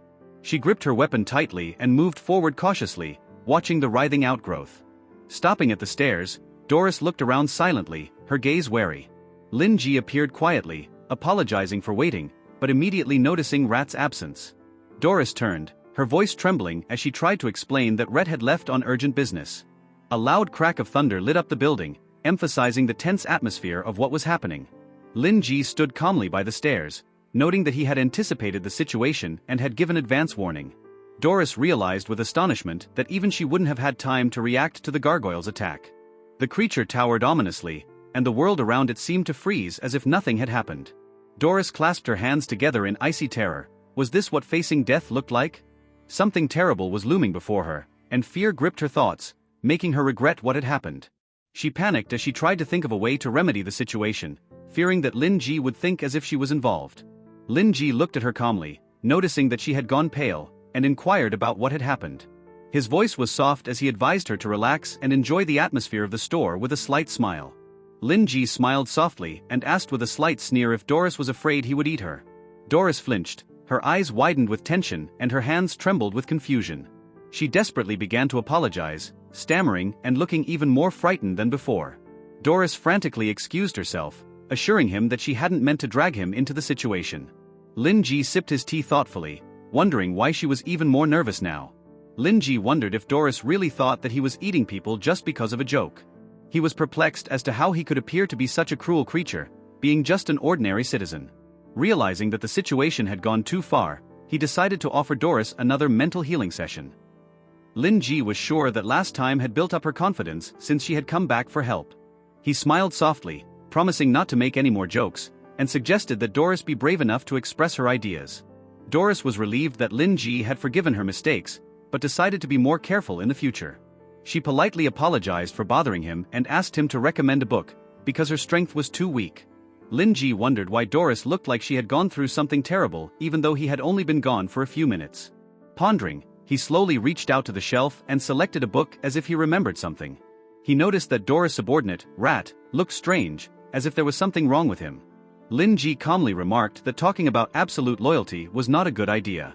Doris exclaimed in shock, not believing what she was hearing, because Rat had always been loyal to her. She wondered if Lin Ji was wrong, or if the problem really lay in the rune of loyalty. Memories of her mentor made her realize that runes could be tampered with, and betrayal was a real threat. Doris lowered her gaze, gripped by doubt, no longer realizing who she could trust. Lin Ji calmly said that the only one you can rely on is yourself. He pointed out that people are treacherous, and to avoid being defeated, one must become as strong as steel. Doris looked at the book in a daze, her thoughts latching onto the word steel. Lin Ji held the book out to her, assuring her that reading this masterpiece would help her understand a lot. He decided to seize the moment, citing quotes to inspire Doris and guide her thoughts. Lin Ji smiled and quoted the book, reminding her that a person is only given one life. Doris stood in the rain, realizing that her actions should be filled with meaning, not regret. The words from the book echoed in her head, urging her to never know the shame of a shallow and pathetic past. Lin Ji looked at her in the rainy night and calmly said that she had her own destiny. Doris lowered her gaze to the book in her hands, her eyes reflecting uncertainty, but also a glimmer of determination. Doris stared at the book in amazement as a blinding light burst from its pages. Mystical energy surrounded her, droplets of light floating gently in the air, emphasizing her new power. She felt an inexplicable change, realizing that the unbending will of steel was directly affecting her soul. Looking at her hands, Doris tried to understand what had happened, amazed by the sudden change. Meanwhile, in the bookstore, Lin Ji was quietly going about his business, not paying attention to the demon statue. Doris tensely realized that Gaywood's rune was indeed broken, and her fears were confirmed. Suddenly the sky opened up above her, and a huge winged creature swooped down, claws spread menacingly. It darted inside the building with lightning speed, slicing through the air with its webbed wings. The victim didn't even have time to cry out as the dark wings closed predatorily around her. Doris clutched her head painfully, feeling a strange pressure that burned her from the inside. Doris exhaled tiredly, looking at the drop of blood on her hand, and chuckled softly. She lifted her head and said with a cold smile that it had been a long time, turning to Ryan. Her thoughts revolved around Lin Ji, who had easily changed the structure of her soul and filled her with power. Standing in the rain, she felt like she was finally able to break through her own limitations. Smiling, Doris leaned on her arms, enjoying the strange feeling of overwhelming contentment. Doris smiled, realizing that the power she had received was not just a reward, but her second life. She realized that Lin Ji was eager to destroy the hunter's structures, and decided to help him do so. With firm determination, Doris swore absolute loyalty, willing to follow his every command. At this time, Lin Ji stood quietly by the bookshelves, unaware of her thoughts. Suddenly, he noticed Doris outside the window in the rain and turned in her direction in surprise. Lin Ji saw Doris standing in the rain and squinted perplexedly, not understanding why she wasn't leaving. His gaze lingered on her face, and he was even more surprised to notice her sudden nosebleed. He wondered if she was acting too strange, and he glimpsed the thought of whether she was a Yandere. Brushing the thought aside, he decided that such a powerful woman was unlikely to be interested in an ordinary shopkeeper. Off to the side, another man was silently observing the store, clearly assessing the situation in the pouring rain. The unknown man scrutinized the address on the paper, confirming that he had arrived at 23rd Street. He looked up and headed toward the location, pondering that the suspicious bookstore must be somewhere nearby. Frowning, he didn't understand why such a powerful man would be interested in this store, but he decided not to miss the chance. He quickened his step, firmly reminding himself that as a knight, he had a duty to do justice and find out the truth. Meanwhile, Lin Jie was sitting quietly inside reading a book, unaware of the new visitor approaching. Lin Jie holds the book in his hands, admiring its deep philosophical thoughts and warm, touching story. A bell rings, and he is pleased to notice the new visitor, thinking the day is a particularly good one. He turns around, but someone next to him sneezes confusedly, clearly not expecting such a surprise. The door swings open with a rumble, and an imposing man walks in with the stride of a predator, radiating menace. Lin Jie senses the tension, but remains calm and politely offers the visitor a book. Joseph's eyes sparkle as he silently assesses the situation, taking his time to draw conclusions. Looking around the premises, he is convinced that this is indeed an ordinary small bookstore. Lin Jie scrutinizes the shelves, not noticing any strange phenomena or anything suspicious. Joseph realizes that asking about the old man is pointless, and the shopkeeper obviously doesn't know anything. His voice sounds low and serious when he finally asks if Lin Jie is the store owner. Lin Jie decides to make the stern guest feel better by calling him more friendly, Grandpa. Joseph freezes in shock, his face contorted with a mixture of bewilderment and indignation at this treatment. His anger overwhelms him. He recalls his past and barely restrains the urge to smash his interlocutor's skull. He sharply shifts his gaze to the mysterious gargoyle, suspecting it to be more than just a statue. Lin Jie calmly explains that it is a souvenir from a client and he has no intention of selling it. Joseph explodes with rage, declaring that he would never want a gargoyle created by black magicians. He restrains himself, but makes it clear that he was close to just smashing it on the spot. Lin Jie calmly confirms the name of the giver, wondering if Joseph has an old feud with him. Joseph tenses up, suspecting that something is wrong, since this man should not know the magician's real name. He begins to have doubts, deciding that the store is just a point of exchange and the owner is completely uninvolved.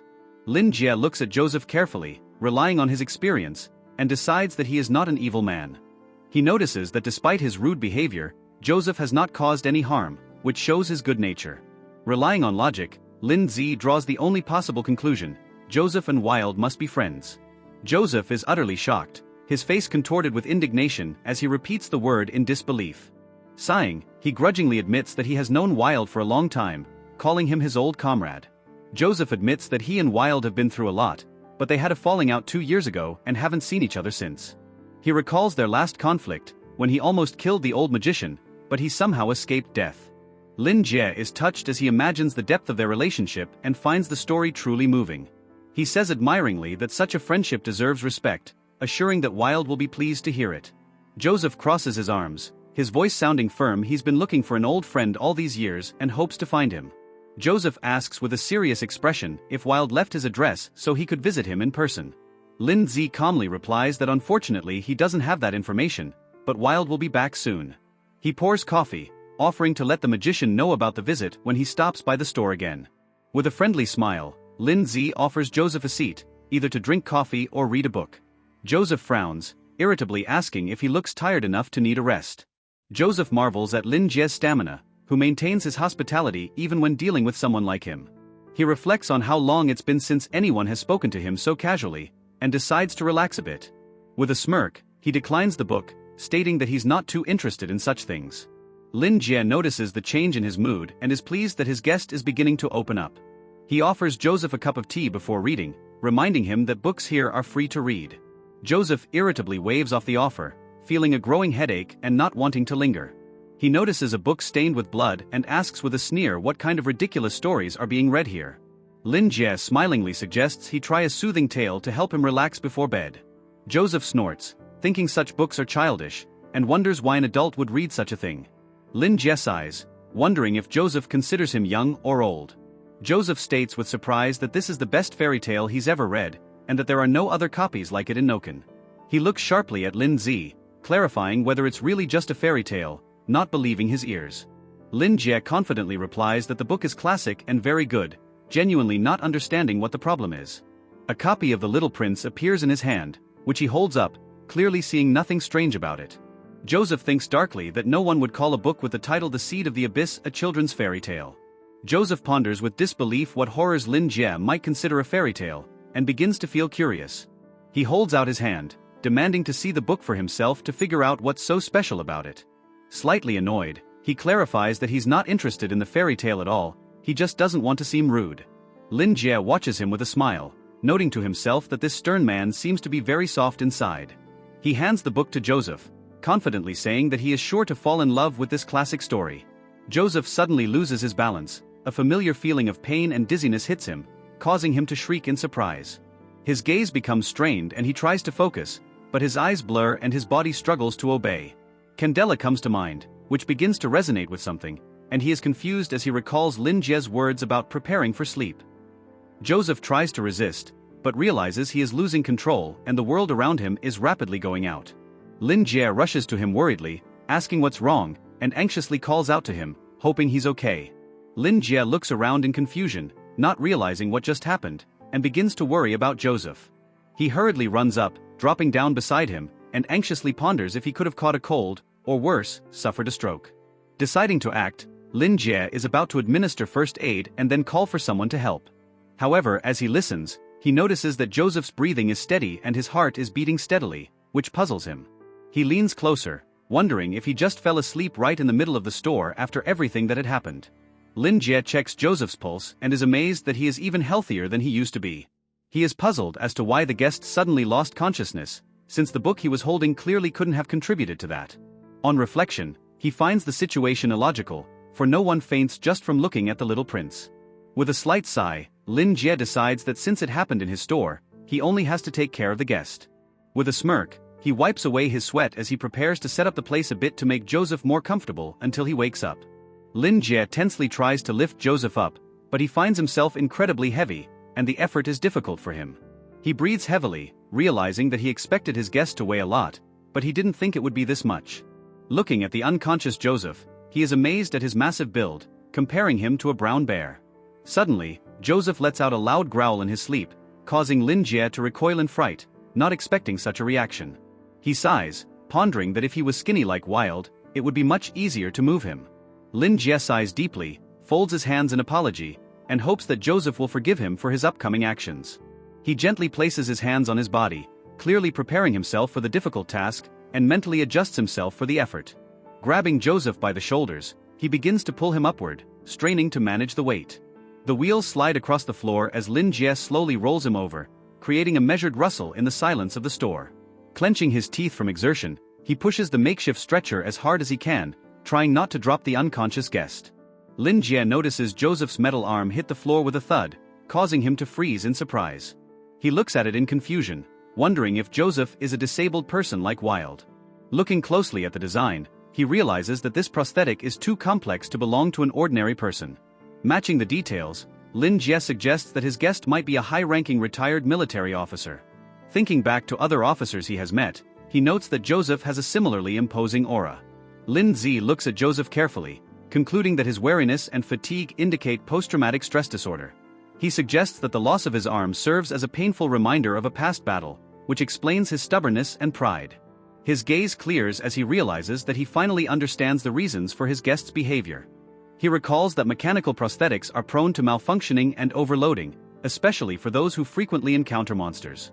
Upon reflection, Lin Jie assumes that Joseph lost consciousness due to a sudden electric shock, and now he is concerned about how often this happens to him. Lin Zai looks at Joseph lying unconscious and suddenly realizes that this scene looks suspicious from the outside. A ridiculous thought flashes through his mind, as if he looks like a murderer trying to hide the traces of his crime. He immediately deters himself, deciding not to let his imagination go too far, because no one would think that badly of him. Even if the situation is ambiguous, he is convinced that, being a decent man, he cannot arouse such suspicions. At this moment, his attention shifts back to Joseph, whose prosthesis is clutching the book tightly, as if even in his unconscious state, he is unwilling to let go of it. Lin Jie notices that even in his fainted state, Joseph is holding the book tightly, as if it is truly precious to him. He thinks with a slight smile that the wounded veteran doesn't seem to have allowed himself such a peaceful rest in a long time. A sudden sound shakes the store, making him wary and raise his head sharply. He turns to the door, looks out into the darkness, and cautiously asks if anyone is there. Strange black footprints remain on the floor near the entrance, leading from behind the open door straight in. Lin Jie walked out of the bookstore, treading leisurely on the rain-wet steps. He stopped when he noticed some movement nearby and turned his head slightly to the side. With a slight smile, he realized it was only a cat and relaxed. Looking into the darkness, he advised her to hurry back home, for it was dangerous outside. The cat fluffed its tail and rushed away, repeating in panic that everything had gone wrong. The cat breathed heavily as she hurried along the wet sidewalk, her paws slipping on the wet sidewalk.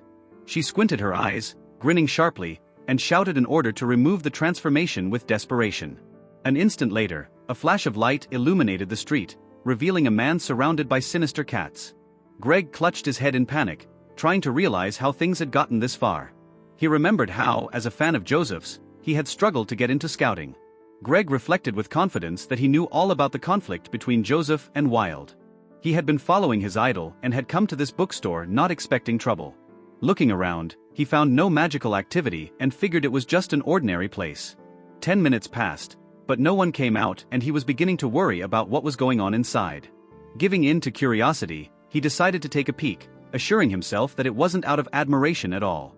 The man suddenly lost consciousness and collapsed to the ground, as if someone had turned him off in one motion. Kat's eyes widened in horror, not understanding how he could have been chatting merrily and suddenly collapse. She wondered just how strong this young man was and if he was using dark magic. Finding no answers, she cautiously approached the light coming from the store, full of anxiety. Lin Jie, watching all of this, wished the injured man sweet dreams with a slight smile. The cat stiffened in horror as she watched Lin Jie gently utter parting words to the sleeping man. She panicked, wondering if he was sending invisible flames taking souls into eternal sleep. The realization came instantly: she needed to flee immediately, for against such an adversary she stood no chance. She rushed away, but Lin Jie, as if sensing her fear, calmly advised her to be careful. Greg, breathing heavily, realized with horror that he was one step away from death and wondered why he had been spared. Greg, an intelligence agent, realized he had no choice. He had to go back and report everything. He rushed out, realizing that now he would have to meet Joseph and report back. Although he had only been on the case for a year, fate had entrusted him with perhaps the most important mission of all. Somewhere else, a man was slowly coming to his senses, looking up and not realizing where he was. He figured it was another illusion of the curse, but this time for some reason he felt no pain. An old man with a piercing gaze spoke ominous words about the abyss that stares back. The open book exuded streams of energy, and lines from the tale came to life and burrowed into the mind. The man cried out, grabbing his head as the countless words mercilessly filled his mind. A realization came over him, and he shuddered as he felt something strange flash through his mind. Everything around him shook, and someone's voice, full of grim joy, whispered that it was good to finally meet. The book, shrouded in ominous patterns, continued to exude power, and the pain inside gradually eased. The man wondered if it was Candela and if he was truly experiencing joy. Golden threads began to envelop his body and he watched bewildered. A light warrior appeared in front of him, shining like a character from the old tales. He grinned, assuring himself that fairy tales were just children's stories. The man woke up abruptly, clutching the book to him, his gaze darting around for an answer. He silently lowered his eyes to the cover, as if trying to realize what had just happened. Lin Jie calmly watched him, waiting for him to finally come to his senses. Smiling, he cheerfully greeted the guest, calling him grandfather and happy that he had woken up. The man relaxed, lowered himself to the floor, and gratefully quietly spoke words of appreciation. Lin Jie calmly assured the guest that there was no need to worry and asked how the man was feeling. The man clenched his fist tightly, smiled broadly, and confidently said that he felt much better now. Lin Jie watched him carefully, noting that with such physical strength, he was clearly an ex-military man. He wondered if a punch from such a man could tear someone in half, and rejoiced that they were friends. The man bowed his head and discreetly apologized for taking advantage of the hospitality and causing inconvenience. Lin Jie smiled and lightly remarked that he was always helping customers, just like Wilde. The man hesitated, recognizing that he was beginning to understand a little of his carefree attitude toward life. He realized that Lin Zi accepted anyone who crossed the threshold without asking about their background. The word elves popped into his mind, evoking an image of an ancient and wise people filled with knowledge. He realized that such behavior was only possible in someone who had lived through the ages, casting aside the distinctions between good and evil. Lin Jie chose the path of a bookseller because of the value of the knowledge the elves possessed, but humans now have no interest in it. In ancient lore, Candela was a prince of the elves and later became their king, but he also acquired a curse. He killed himself by stabbing his heart with his own blade, which absorbed his soul and sealed it forever. Since then, the sword had been cursed, and anyone who dared to wield it would inevitably lose his mind. The man thought about his past and realized that until today he had little hope. The man was surprised to realize that the book he held in his hands had managed to calm Candela herself. Clenching his fingers on the cover, he wondered who but an elf could possess such rare knowledge. And if the owner was indeed an elf, it must be thousands of years old, which explained a lot. He concluded that he had to give up magic to maintain such a long life, hiding his true nature. Lin Jie, watching him, realized that he was trying to hide his softness, and calmly assured him that the book could be taken. Lin Jie noted with a slight chuckle that it was nice for every child to receive approval, and added that he knew from the beginning that this book would suit the guest. The man said thoughtfully that many who have survived brutal battles begin to doubt their strength. He sighed heavily, reflecting on those who had shed blood on the battlefield but could not forget what they had done. Lin Jie gently explained that what ruins people is not the pain they endure, but the kindness that gradually wanes. The man remembered the two previous owners of the cursed sword who had failed to cope with the feeling of their own failure. The man with a strained look wondered if being kind was really a mistake. Lin Jie, smiling slightly, replied that kindness itself was not a problem, but the key word here was weakness. He explained that people tend to conform to other people's expectations and take on too much responsibility. They end up trying to give others confidence by hiding their own weaknesses, but this is their main mistake. The man thought about these words, realizing that he may have spent his whole life on a path that could have led to his ruin. The man realized with shock that it was not the curse that changed people, but their own pursuit of perfection. Lin Jie grinned and remarked that peace could not last forever, just like a child's joy without worries. His voice sounded calm, but there was a foreboding of impending change and inevitable events. He suggested that the man leave the decision up to him, promising that he could achieve a lasting result. The man exclaimed in shock, unable to believe that the shopkeeper really wanted to take on Candela's curse. The people in the shadows were conspiratorially discussing Joseph, the former shining knight who had owned Candela the longest. The man wondered that since the cursed sword had already chosen Joseph, perhaps he might actually be able to lift the curse from him. He remembered how he had once admired the invincible knight, but now his perspective had changed. In hindsight, he realized that his decision to retire was the right one, for perhaps the sword was looking for its true owner. However, he couldn't help but ask Lin Jie if he was sure that he wouldn't regret it. After all, this wasn't just a small hardship. Lin Jie grinned, thinking that this person was indeed Wilde's friend, for both of them cared for others.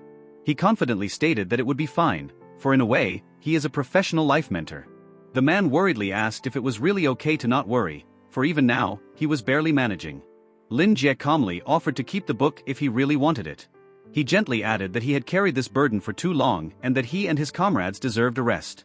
The man noted with admiration that such dedication and calmness was only possible in those who had lived long lives. He bowed slightly, acknowledging Lin Jie's nobility, and promised to return in a week. After asking for time to think, he asked if he could borrow the book for a few days. Lin Jie agreed without hesitation, offering only to write down his contact information for clearance. As he watched the guest leave, he thought with a slight chuckle that he had once again gained a loyal customer. Lin Jie explained that only a one-time deposit with a name and date was needed to check out the book. The man looked at the papers and was surprised to think that this was indeed an ordinary bookstore.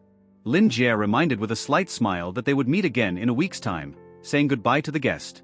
The man clutched the book tightly, leaving the store with a sense of relief and firm determination. As he walked out the door, he sighed softly, realizing that now he had no more regrets.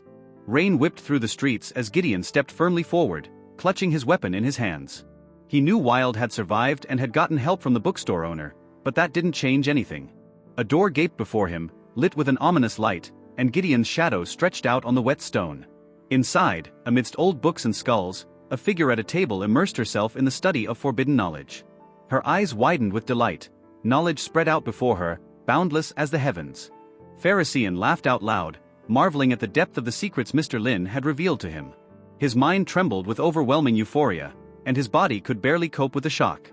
He scrutinized the complex ritual text, marveling at its eerie logic and strange rationality. Taking a step back, Pharisee whispered thoughtfully that perhaps it was time to act. Somewhere in the darkness the mask waited, and soon the faceless one in scales would reappear in Nocton. Pharisee reflected that if the laughter of the devil was part of the plot, the cultists would help solve the mysteries. He ran his hand over his face, pondering with a grim smile that death might be the best gift. Someone's voice interrupted the silence with a shriek of shock, and the paper fell from the table with a clatter. The man with glasses repeated in shock. His teacher was in the bookstore and fainted at the mere sight of his master. Even the black cat, paws up, looked stunned, not believing that such a thing was even possible. Claude sighed heavily, realizing that it was impossible to act without support if even the teacher couldn't stand it. A communicator vibrated on the floor, making him freeze for a moment before grabbing the device. The voice in the handset said the call was from the team monitoring the bookstore, and he immediately asked about the situation. When he heard the teacher come outside, his eyes widened in surprise. An incoming message flashed on the screen, a garbled voice quietly saying his name, Claude. Claude responded quickly, straining to shout his agreement as if every word was an order to action. Gideon, breathing heavily, first wanted to ask how he was feeling, but instead demanded orders. He stood in the rain, clutching the phone, and ordered that all agents from 23rd Street be recalled immediately. There was firmness in his voice as he pronounced that this bookstore should be reclassified. Claude froze when he heard the final verdict: Class S area, top secret facility. Claude struggled to comprehend what had been said. The zone was classified as a level impossible to describe. He shouted a question in panic, demanding an explanation, but the voice on the other end was grim. Gideon, clutching the phone, looked away, uttering with gravity that the store owner. At that moment, something caught his attention. A strange creature was lying on the ground in front of him. Claude, sensing the rising tension, blanched, replying that perhaps he wasn't alone. Claude grabbed the cat, but it lashed out, leaving several scratches on his face. Hastily excusing himself to his teacher, he jumped to his feet, realizing his carelessness. Gideon bellowed angrily, demanding that he shut up and get on with his work. The frightened Claude assured him in two voices that he would comply immediately. Listening to his voice, someone breathed a sigh of relief, realizing that despite his rage, Gideon had not changed. Joseph walked through the rain, his character remained unchanged, sharp but fair, a true knight. Claude concluded his report, saying that he had passed on all the information he knew. He confirmed the creation of a new file requested by Joseph and expressed confidence that the judges would understand the situation. Accepting the report, Claude thanked the teacher and reported that the Class S file was ready to be filled out. As soon as Joseph entered the room, Claude flinched as he felt Joseph looking at him appraisingly. Joseph nodded approvingly at Claude, noting that he had remembered to use the rune of oblivion. Claude froze, realizing that the cat had been with him all along, but now he couldn't remember why. He hurriedly explained that the man before them was Investigator Morrison, a descendant of the old family and a werewolf. Joseph chuckled, adding that the man was not just an agent, but a true fan of their work. Without a word, the metal hand drummed lightly on the keyboard, beginning to enter data. Joseph checked with Claude to see if he had indeed heard that mage families were so wealthy, and received confirmation. He grinned, wondering why he should spend money on useless books when he could just give it to his idol. Squinting his eyes, he decided to take Morrison under his wing, disguised as teaching the novice knights. Claude was outraged, not believing that a light knight could be so greedy, unscrupulous and conniving. Joseph grinned, pleased that now he wouldn't have to spend money to erase his memory. Metallic fingers typed rapidly, entering the information about the bookstore into a secret file. A final keystroke locked the data and access was now strictly limited. Joseph hummed, confident that this report would make others stay away from the store. But if anyone decided to take a chance after reading it, that was their problem, and he would only wish them luck. When he was pestered with questions again, he shouted irritably that if he were to die, it would only be from annoyance. Joseph hung up abruptly, saying he wasn't at work and advised him to bother Claude tomorrow. He glanced at the sword, noting that his mood remained calm and the book had no effect on his mind. Satisfied with this, he went deeper into his reading, but the sudden ringing of the phone brought him out of his thoughts again. Irritated, he picked up the receiver and prepared to reprimand another annoying idiot for disturbing him. But changing his tone, he reminded Melissa to drink her milk, closing the door behind him. Melissa sighed irritably, assuring her father that she already understood and didn't need reminding. She reminded him that she hadn't been a child for a long time, but the captain of an elite combat unit. Joseph only grinned, noting that he wasn't asking her to drink milk for growth. He added with a slight sneer that it would be difficult for her to marry with such behavior. Blushing with anger, Melissa clenched her fists, calling him a relic with muscles instead of a brain. Melissa stopped, noticing a book on the table that clearly didn't belong to her. She frowned, surprised that her father, who she thought was only a warrior, was reading it all.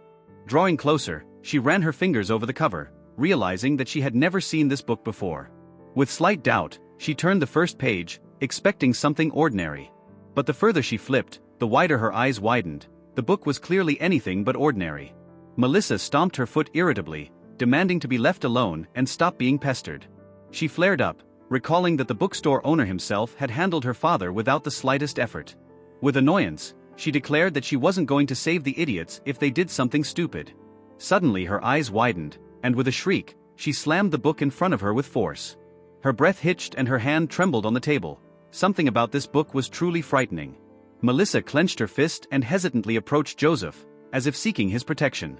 She bit her lip, trying to find the words, but her mind was in chaos. Her voice shook as she started to speak but couldn't finish the sentence. Joseph looked at her sternly and said one word firmly, "Remember." Darkness seemed to envelope her consciousness, and her expression froze into a strange blank smile. The door slammed loudly, echoing in the silence of the house. Joseph hummed as he watched this and quietly remarked that his daughter was going through a rebellious phase. He didn't care as long as she grew up healthy and strong, and the rest didn't matter. But Melissa couldn't forget so easily. Questions about the strange book were swarming in her mind. She exhaled heavily, wondering who could have written it and why the stories inside seemed so real. Melissa shrieked in annoyance, realizing she had been interrupted at the most interesting point. She collapsed onto the bed in annoyance, resenting her stupid father for not letting her finish reading. Closing her eyes, she admitted that she had underestimated him. She hadn't expected such a stubborn man to take on a book like this. Remembering his words, she wondered if the book was connected to a classified bookstore. But with a smirk, she decided that it was just a store. After all, strong fighters wouldn't hide there. A shining key appeared in her hand, granting access to a high-end database. Melissa knew it was possible thanks to her mother, who had once been a great knight. Clenching her fist, she promised not to let her down and to train hard to reach the heights. When the name of the bookstore appeared on the screen, she realized she had finally found it. Seeing the file labeled friendly, she grinned, "No big deal, you can just drop by." Melissa looked at the glass of milk unhappily, remembering her father's words. She frowned, but still grabbed the glass and drank it down with determination. After swallowing every last drop, she set the glass on the table, feeling slightly irritated. Running her hand over her chest, she wondered if it would really help as promised. Meanwhile, outside the windows, the rain poured down, threatening to flood a third of the city if it didn't stop. It was pouring non-stop, flooding the streets, and experts said it came from the cold highlands. Lin Jie tiredly guides the mop across the wet floor, grumbling about the downpour that is only getting heavier. The water spits under the mop, but it seems that cleaning is a futile battle against the flood. He leans back, wiping his forehead and thinking that with a deluge like this, he shouldn't expect customers. When he saw water everywhere in the morning, he was startled, but luckily the books remained dry. Lin Jie tiredly looks around the sparkling clean floor, happy that he finally finished cleaning. He picks up the open sign, holds it carefully in his hand, and prepares to hang it up. While pondering whether the kitten has found a home, Lin Jie notices how dangerous it is to go out in this weather. Someone excitedly runs into the room, absorbing the fragrance inside and comparing it to paradise. Rain drums on the windows while Lin Jie stands by the glass, watching the street with a book in his hands. Morrison hits the TV with force, cursing the damned rain that seems to be messing up the signal. He cries out in desperation, waving his arms and begging for someone to save him from this situation. After examining the wires and appliances, he realizes that the TV is fine, which means the fuse was blown. Gloomily staring out the window at the rain, Morrison sighs unhappily. The fuse box is outside and he doesn't want to go out. But then he gets a glimmer of hope. Maybe a neighbor can help him with this problem. Morrison convinces himself that Lin Tse is a good man who likes to help others. He crumples to the door, clears his throat, and hesitantly calls out to his neighbor, hoping for his help. Lin Jie doesn't hesitate to ask if he needs any help, which surprises Morrison. Morrison explains that he's having trouble with the TV and asks to check the electrical panel. Lin Jie calmly replies that the panel board is behind the back door of his store, on the wall to the right. Lin Jie agrees to help with a slight smile and promises to check the panel. As he walks out, he is abruptly struck by a strange sensation, as if the air around him is electrifying. He freezes, sensing something inexplicable, and grows alert, trying to realize the source of the feeling.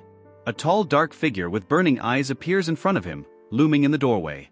But Lin Jie only waves his hand happily and greets the creature in a friendly manner, calling it Inky. Inky stands silently at the entrance, as if hinting something important to Lin Jie. Lin Jie surprisingly interjects if the man really wants to help him with this problem. He smiles at Inky's politeness and decides that he is thanking him for the books. He doesn't want to refuse, since the creature has come all this way to offer help. Trusting him, Lin Jie thanks and quietly watches Inky walk away into the rain. Inky silently approaches the shield, raindrops dripping down his dark silhouette. His shadow moves smoothly, easily switching the switch as if it were a trifling task. At that moment, Morrison's screen lights up, and he watches in amazement at the sudden repair. Laughing happily, he thanks for the help and decides to ask for it more often. Lin Jie nods in response, but suddenly something falls forcefully nearby, causing him to turn around. Morrison leans back in his chair contentedly, happy to have such a comfortable and kind neighbor. He relaxes, about to continue watching TV, but a sudden noise makes him flinch. Turning around, he freezes in horror, his face contorted and his eyes widening with fear. The screen flickers in the darkness of the room, illuminating a frightening silhouette with burning eyes inside. A piercing scream is heard outside, drowned out by the sound of rain as the night engulfs the city. Lin Jie notices with a satisfied smile that he has spent another day doing good deeds. He hopes the neighboring store owner will remember his help and tell him about the bookstore. The ringing of a bell distracts him, and he immediately greets the new visitor with a slight smile. Lin Jie notes with interest the good coincidence. When he does a good deed, a customer arrives.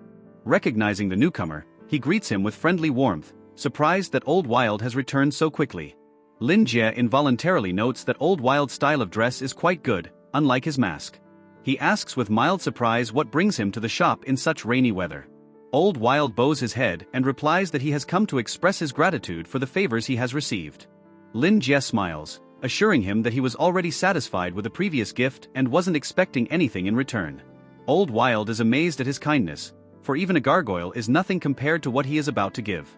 Old Wilde reflects that thanks to Lin Jie's instruction, his strength has reached an incredible level in a short period of time. He confidently declares that the gift is not important enough for him to question its transfer. However, he adds that the item can benefit Lin Jie more, and it would be unpleasant if he refuses it. Lin Jie remarks with a slight smile that his merit is exaggerated, for he has in fact done little. But despite that, he is still curious about what Old Wilde has prepared, and he suggests that he take a look first. Old Wilde proudly states that this is a gift he has been preparing for 2 years. Carefully placing the item on the table, he expresses his hope that Lin Jie will really like it. Lin Jie looks at the item with surprise and recognizes it as a dream catcher, something he didn't expect at all. He recalls that before he came to this world, he attended a cultural event where he saw something similar. It was there that he first learned the significance of the dream catcher, which now makes him nostalgic. Dream catchers are a symbol of American Indian culture, associated with the belief in a dream-filled night air. After delving deeper into the study of local legends, Lin Jie learned that dream catchers can enhance people's connection with spirits. He is surprised to see such an artifact here, for he did not expect to encounter it in this world. Old Wilde notes his familiarity, recognizing that Lin Jie is indeed well versed in such things. The item itself is not so valuable, he explains, what matters is the dream that has become entangled in his net. Lin Jie remarks that you can tell by the fineness of the work, this dream catcher is handmade with great care. He thanks Old Wilde with a warm smile, for this is exactly what he needs for sleep right now. Old Wilde bows his head, calling it an honor, but inside he realizes how dangerous this artifact is. Without incredible willpower, it can instantly destroy a soul, but for Lin Jie, it will be a blessing. With a slight bow, Old Wilde says goodbye, walking out into the rain, wishing him sweet dreams. Bright flashes illuminate the night as a massive explosion engulfs the church, scattering debris in all directions. A figure with feline features is thrown backwards and falls through the rain, barely having time to react. A chain with a blade slices through the air with lightning speed, heading precisely for the target at an intimidating speed. A character named Max warns an ally that he didn't expect his enemies to use magic. Another person screams in panic, begging her to be careful, as the magical attack is on its way. The hooded mage whispers an incantation, his lips moving, releasing a torrent of mysterious power. The cloaked warrior rushes forward swiftly, holding her weapon at the ready, preparing to attack. Suddenly, a giant snake appears in front of her, mouth wide open and aiming straight at her.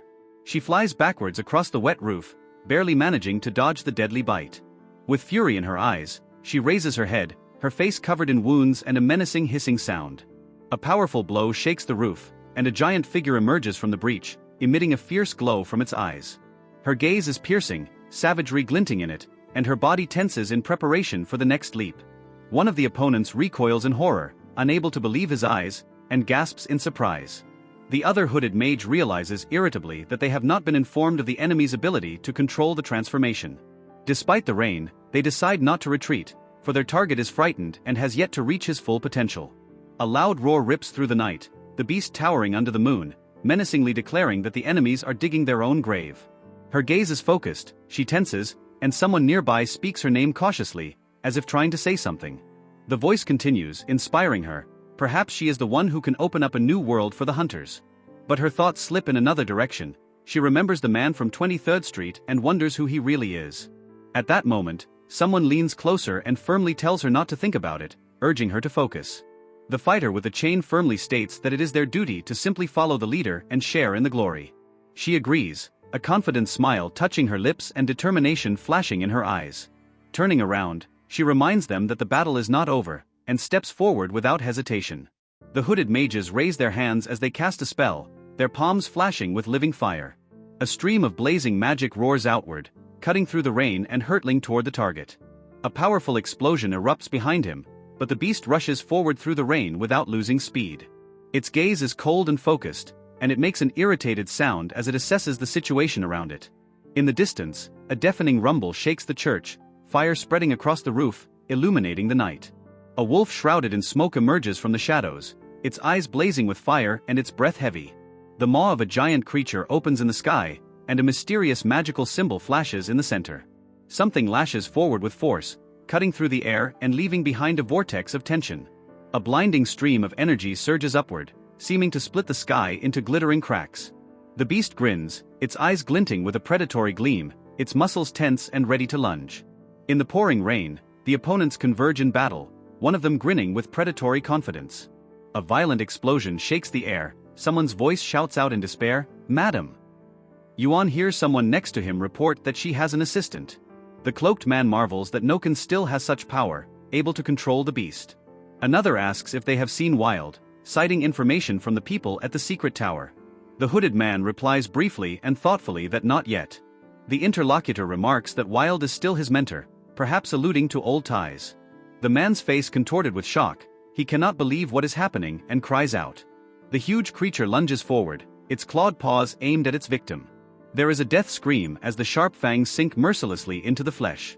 Blood spurts in all directions, flooding the space with scarlet droplets.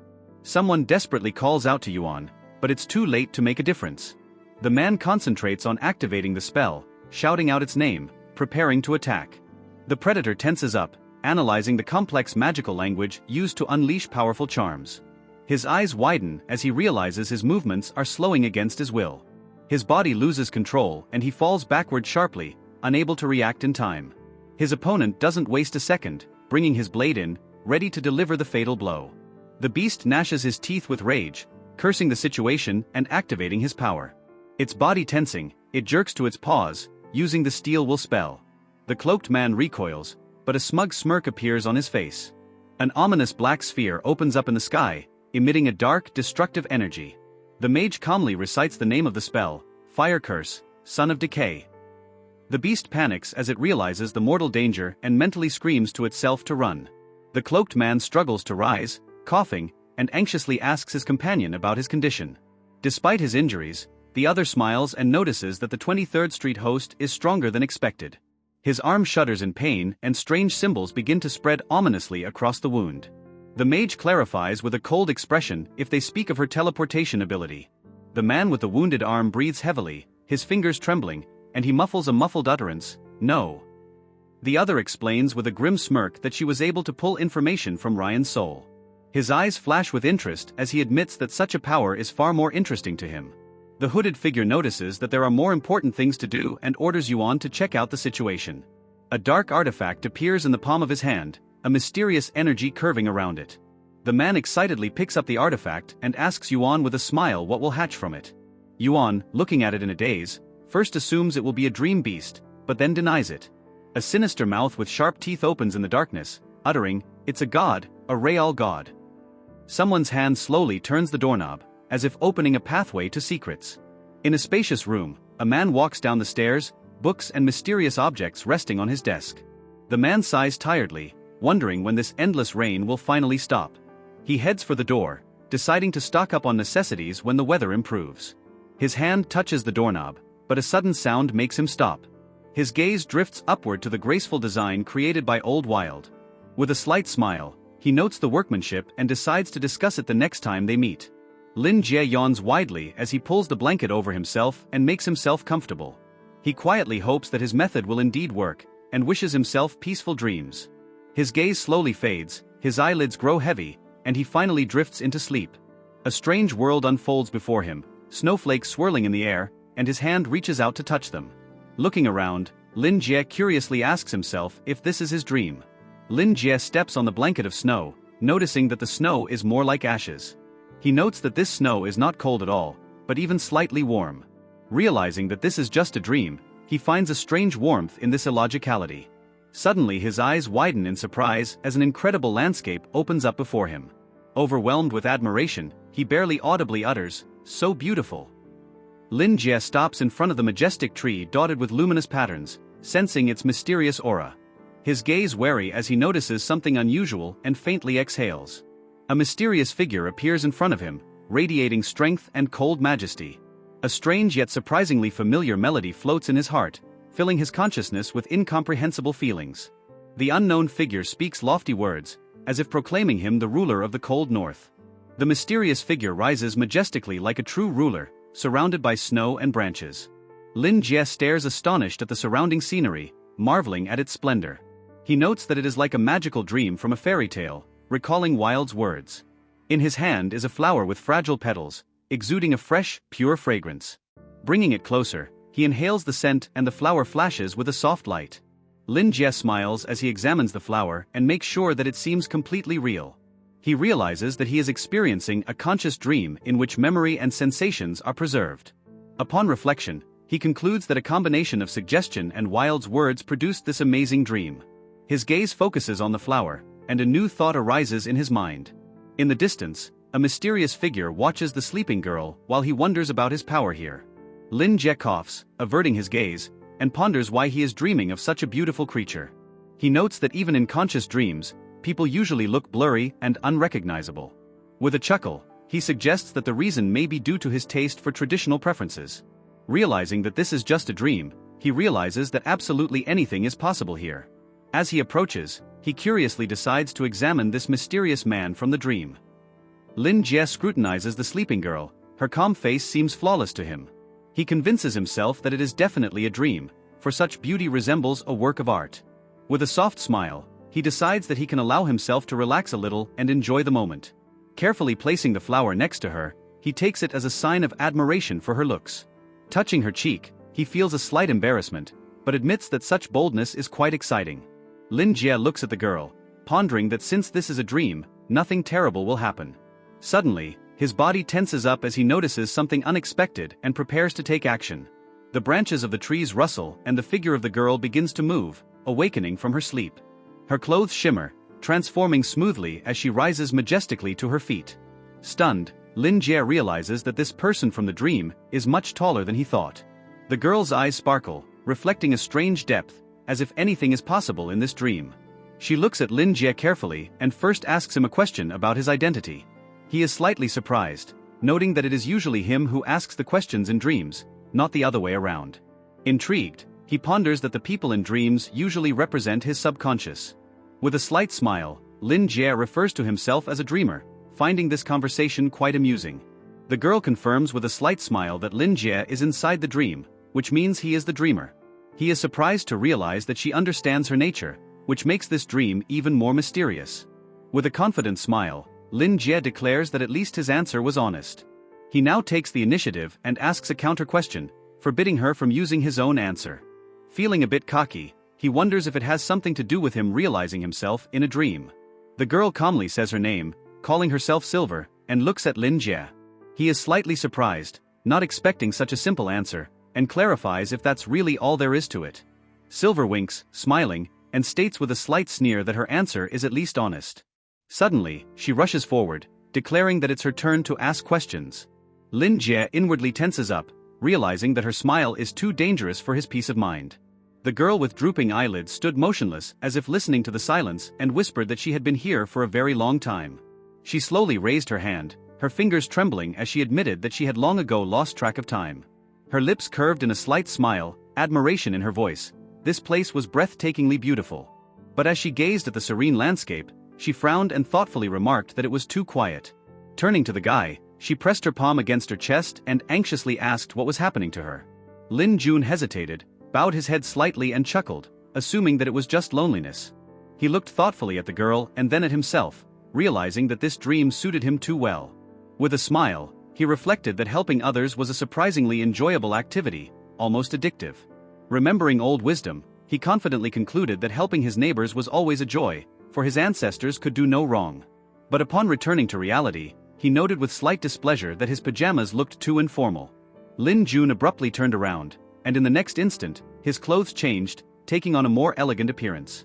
He grinned, realizing that since this was a conscious dream, His imagination could embody reality. Looking at his palm, he realized that since he was in control here, caution wasn't so important. He found the thought amusing, and he relaxed his hand, offering to sit down. The girl looked at him in surprise, clearly not expecting such a gesture. The girl smiled slightly and slowly reached for his outstretched palm, accepting the invitation. As she touched his hand, she felt its warmth and wondered how soft and gentle it was. Lin Jun raised his gaze to the sky, but immediately reminded himself that he needed to deal with the situation first. They sank down together on the petal-covered ground, sitting side by side and looking at each other. He looked at her carefully and, as if realizing something important, asked if she had always been the one in the dream. The girl's eyes clouded over and she said quietly that no one had ever entered this place.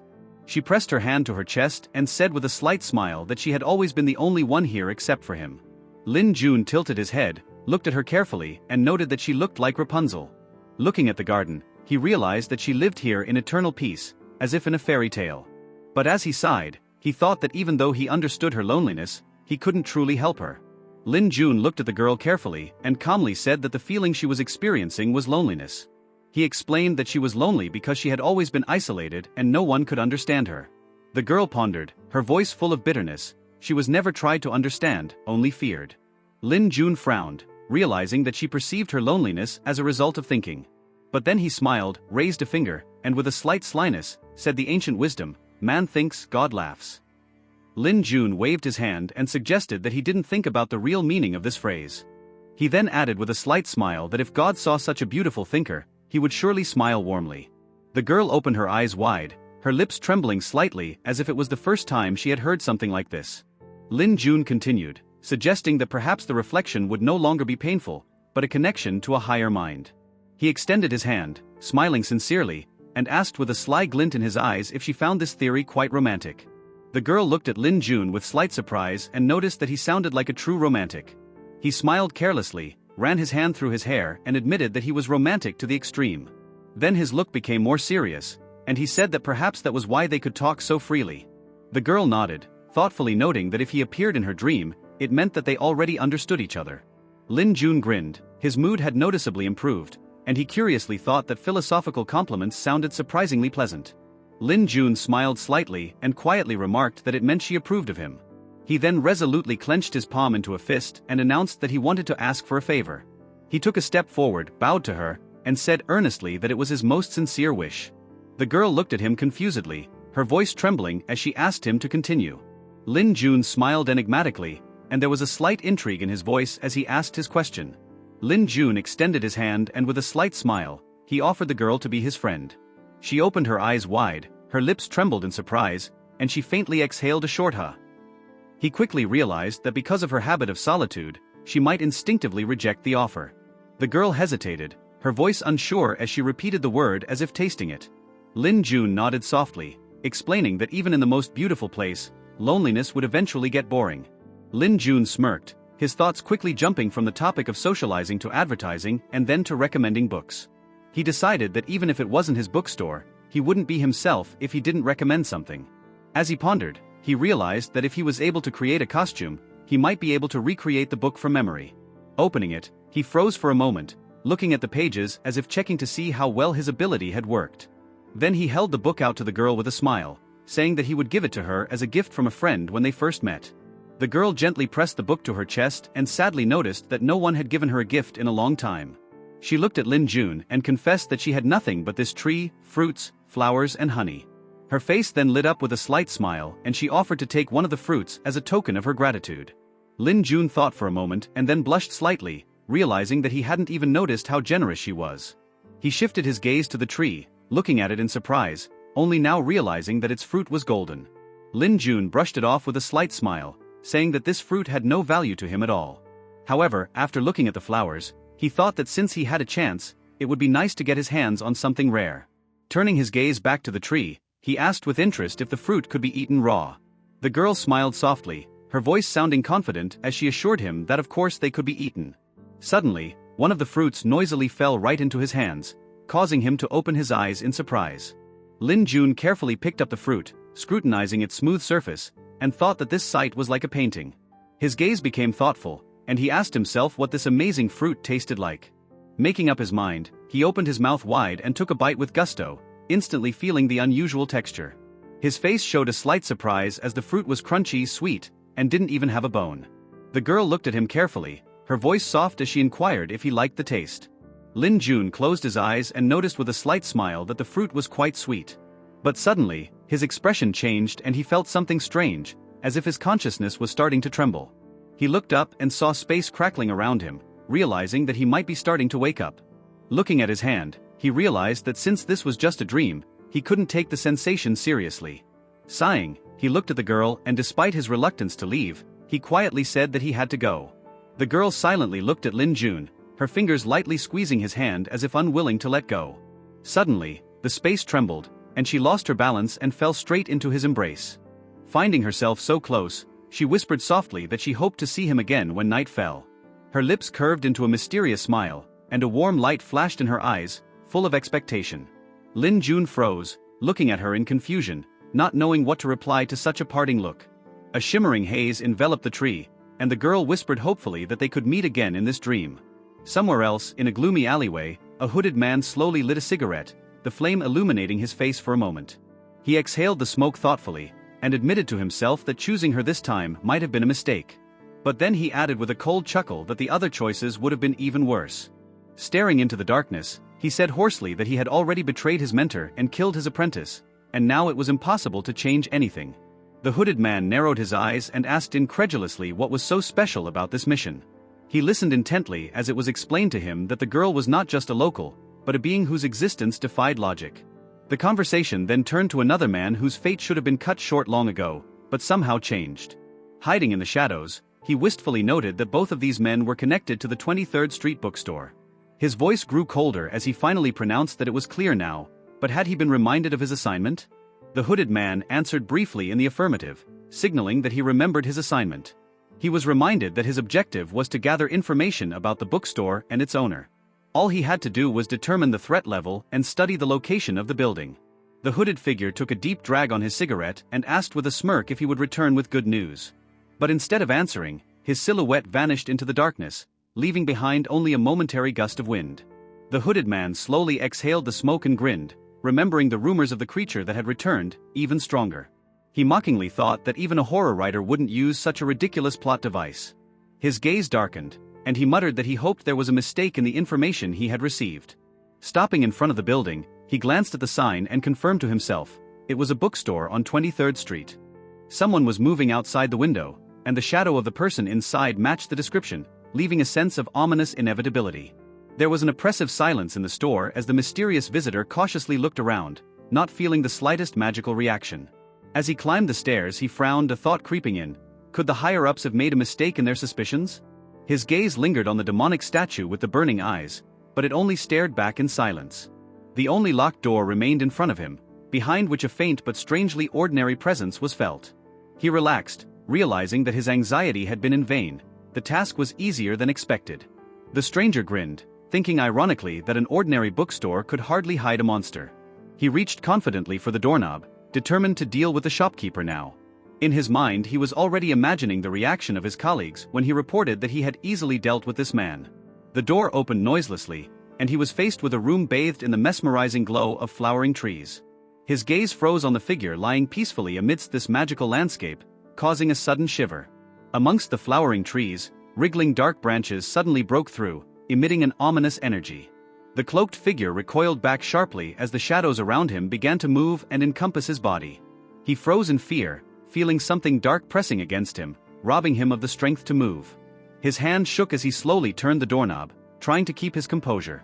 Realizing the situation was out of control, he rushed away in a panic, stuttering with terror. His feet carried him down the stairs, but the only thought in his head was to get rid of it. A ghastly image appeared before his eyes, a man with a maddened look swearing to serve his master. The mysterious figure watched silently, lazily twirling a long white ribbon in his hands, waiting for the outcome of events. A glance at the clock confirmed the doubts. Half an hour had passed, and the bookstore was not at all simple. But it was no cause for alarm. Even if something went wrong, John could easily get out. Somewhere in the darkness, a sinister smile lit up the face of a creature that could merge with shadows. The cigarette but slipped from his fingers and fell into a puddle, splattering in the pouring rain. The man in the raincoat took a deep drag, wondering if their actions had attracted the shopkeeper's attention. His gaze jerked sharply to the side. Something seemed odd, as if he was being watched. His heart sank. The cigarette had long since gone out, but his shadow was still there. With a wave of his hand, flames erupted, fiercely covering the space in front of the caster. The flame exploded in the alley, scattering sparks and illuminating the darkness of the night. Pain made it hard to concentrate, strength was fading, and retreat was the only sensible option. His eyes blazed with rage. He didn't understand why John had betrayed him, but now he must die. In response to the threat, the shadows surged through the air, piercing the space with sharp, deadly blades. Dark blades pierced the air, knocking the man to the ground and driving him into the cold stone of the street. Blood trickled down his wounded hands, clutched in the dead grip of the stranger's shadows. Scalding fire consumed the space, drowning out the screams of pain and illuminating the alleyway. Through the flames came a deforming figure, desperately trying to change its shape. With a smirk, he cast that he knew more about betrayal than the man realized. He watched the dark figure disappear into the raging flames, confidently saying that it was over. Something exploded in the fire, scattering charred fragments across the stone sidewalk. But suddenly, amidst the flames, there was a surprised shriek. Someone was still alive. His eyes widened in shock as he realized that the situation had changed in an instant. A monster burst out of the darkness, emitting a fiery charge straight towards him. He screamed in panic, realizing that what he was facing was not John at all, but something else entirely. A terrifying creature was towering before him, bowing in submission to its mysterious master. The words echoed in his mind. Did the one called Master really exist? A thought flashed through his mind. This was no mere threat, but a clear warning from the bookstore owner. A knock sounded on the door in another part of town, and a voice calmly invited the entrant to deliver the news. The words sounded like a stroke of thunder. Yuan is dead, and there was shock in the voice of the interlocutor. The documents lay on the table, and the voice explained that the pictures and magical analysis of the scene were gathered here. Looking closely at the report, the man noted that the data came from the black mages of the Scarlet Cult. His face remained impassive, but his gaze lingered on the image, as if searching for hidden meaning in it. The report said that Yuan was just following orders, but someone he trusted betrayed and killed him. The picture captured Yuan's last message, bloody letters warning with only one word, run. This could only mean one thing: an unknown entity had taken over John's mind after he returned from the bookstore. Even the black mages of the Scarlet Cult were unable to determine the nature of this threat, which was of grave concern. The report said that the mages were backing off and putting the situation in the hands of a mutant of the Scarlet Cult who could predict the future. With a cold expression on his face, he ordered the report that the White Wolf would give them all the support they could. The click of the lock echoed in the silence, and he wondered if it was a warning from the bookstore owner. A magical light shimmered before him, marking an important moment when no mistake could be made. He clenched his fist, determined that whoever the shopkeeper was, he could not interfere with his plans. In his dream, feathers gently swirled in the air, surrounding him while countless shadows watched from the depths. After waking up, Lin Jie yawned and muttered that it was already morning, not even realizing what had happened. Lin Jie opened the curtains, letting in the morning light and enjoying the freshness of the new day. The memory of the night's dream flashed through his mind. The mysterious woman had promised to return at the next moon.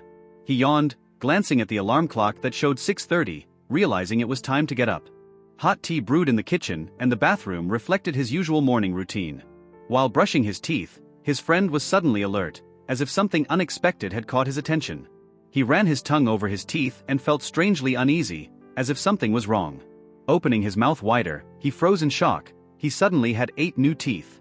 Thinking about it, he speculated that it could have been some sort of gift, perhaps even a sign of good luck. Shrugging his shoulders, he decided not to puzzle over it, confident that he would figure it out later. Lin Jie opened the doors of the bookstore with a smile, looking forward to seeing the new visitors. Lin Jie looked back at the warm light of the lamp as the store became strangely silent. He frowned, realizing that usually at this time, a neighbor was listening to the news loudly. A thought flashed through his mind. Could the fuses have been knocked out again, leaving the house without power? Meanwhile, elsewhere, a man was shivering in terror, running through his mind with gruesome conjectures.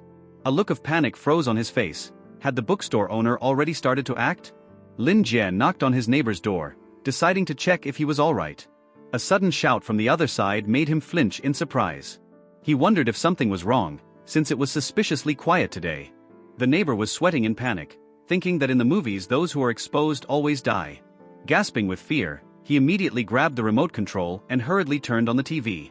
News footage flashed on the screen, reporting the tragic collapse of a wall and the death of a man. Lin Jie, without paying much attention to it, advised Mr. Cullen to take care of his health. His benevolent advice sounded differently in the ears of his interlocutor, making him numb with horror. Cullen's thoughts raced. Was it a hidden warning of imminent death? Tears came to his eyes, and in panic he mentally begged for mercy, for he was too young. Cullen stared at the phone in horror, thinking that his secret intentions had been revealed. Lin Jie's voice brought him out of his daze, making his heart freeze with fear. A confirmation glowed on the screen. The message to the priest had already been sent. In panic, he cursed himself, realizing that there was no turning back now. Clutching his head with his hands, he shuddered. If the shopkeeper found out, he couldn't escape.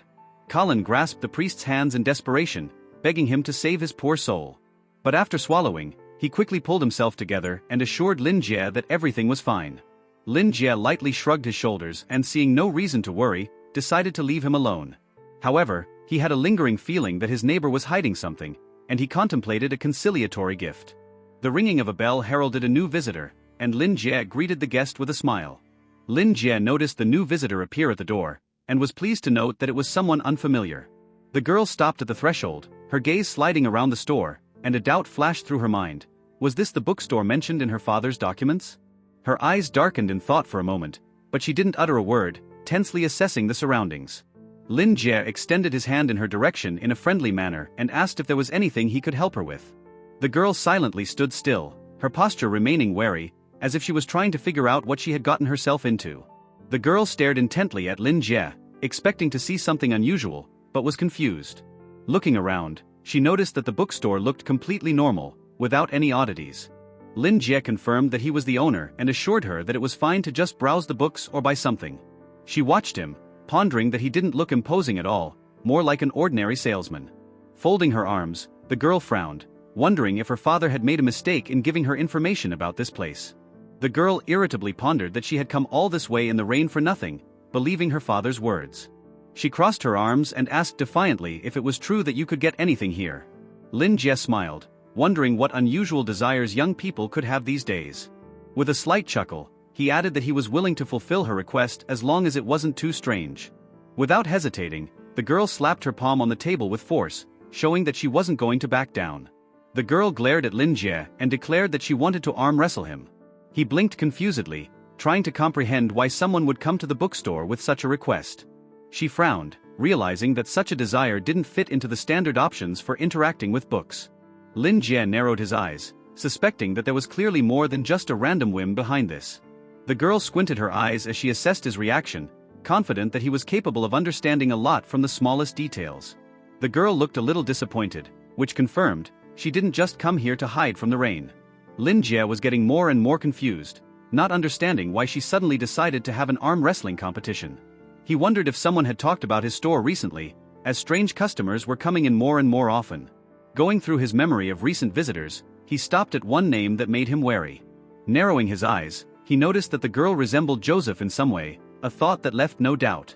Lin Jie's eyes widened as he realized that the girl was somehow related to Joseph. Suddenly, there was a strange pressure in the room, causing him to freeze for a moment. The girl frowned and asked why he was reacting this way. After all, arm wrestling wasn't such an unusual request. Lin Jie realized that he had been silent for too long and smiled and agreed, but with one condition. He slightly leaned forward and said that he wanted to ask 2 questions first, causing her to be wary. Lin Jie calmly asked the first question, directly inquiring if the girl had come because of Joseph. She flinched in surprise, eyes wide open, and exclaimed, "How could he know that?" Lin Jie grinned as he watched her reaction and confirmed that his guess was correct. He noticed that he and Joseph did indeed look alike, which in his opinion spoke for itself. The girl froze in amazement, while somewhere else, Joseph was dumbfounded by such a comparison. Lin Jie, calmly sipping his tea, asked a second question. Why was she so insistent on wrestling him? The girl looked tense, recalling Joseph's words about how one could express his anxiety. Lin Jie pondered, trying to understand why among all the possible options, she had chosen this one.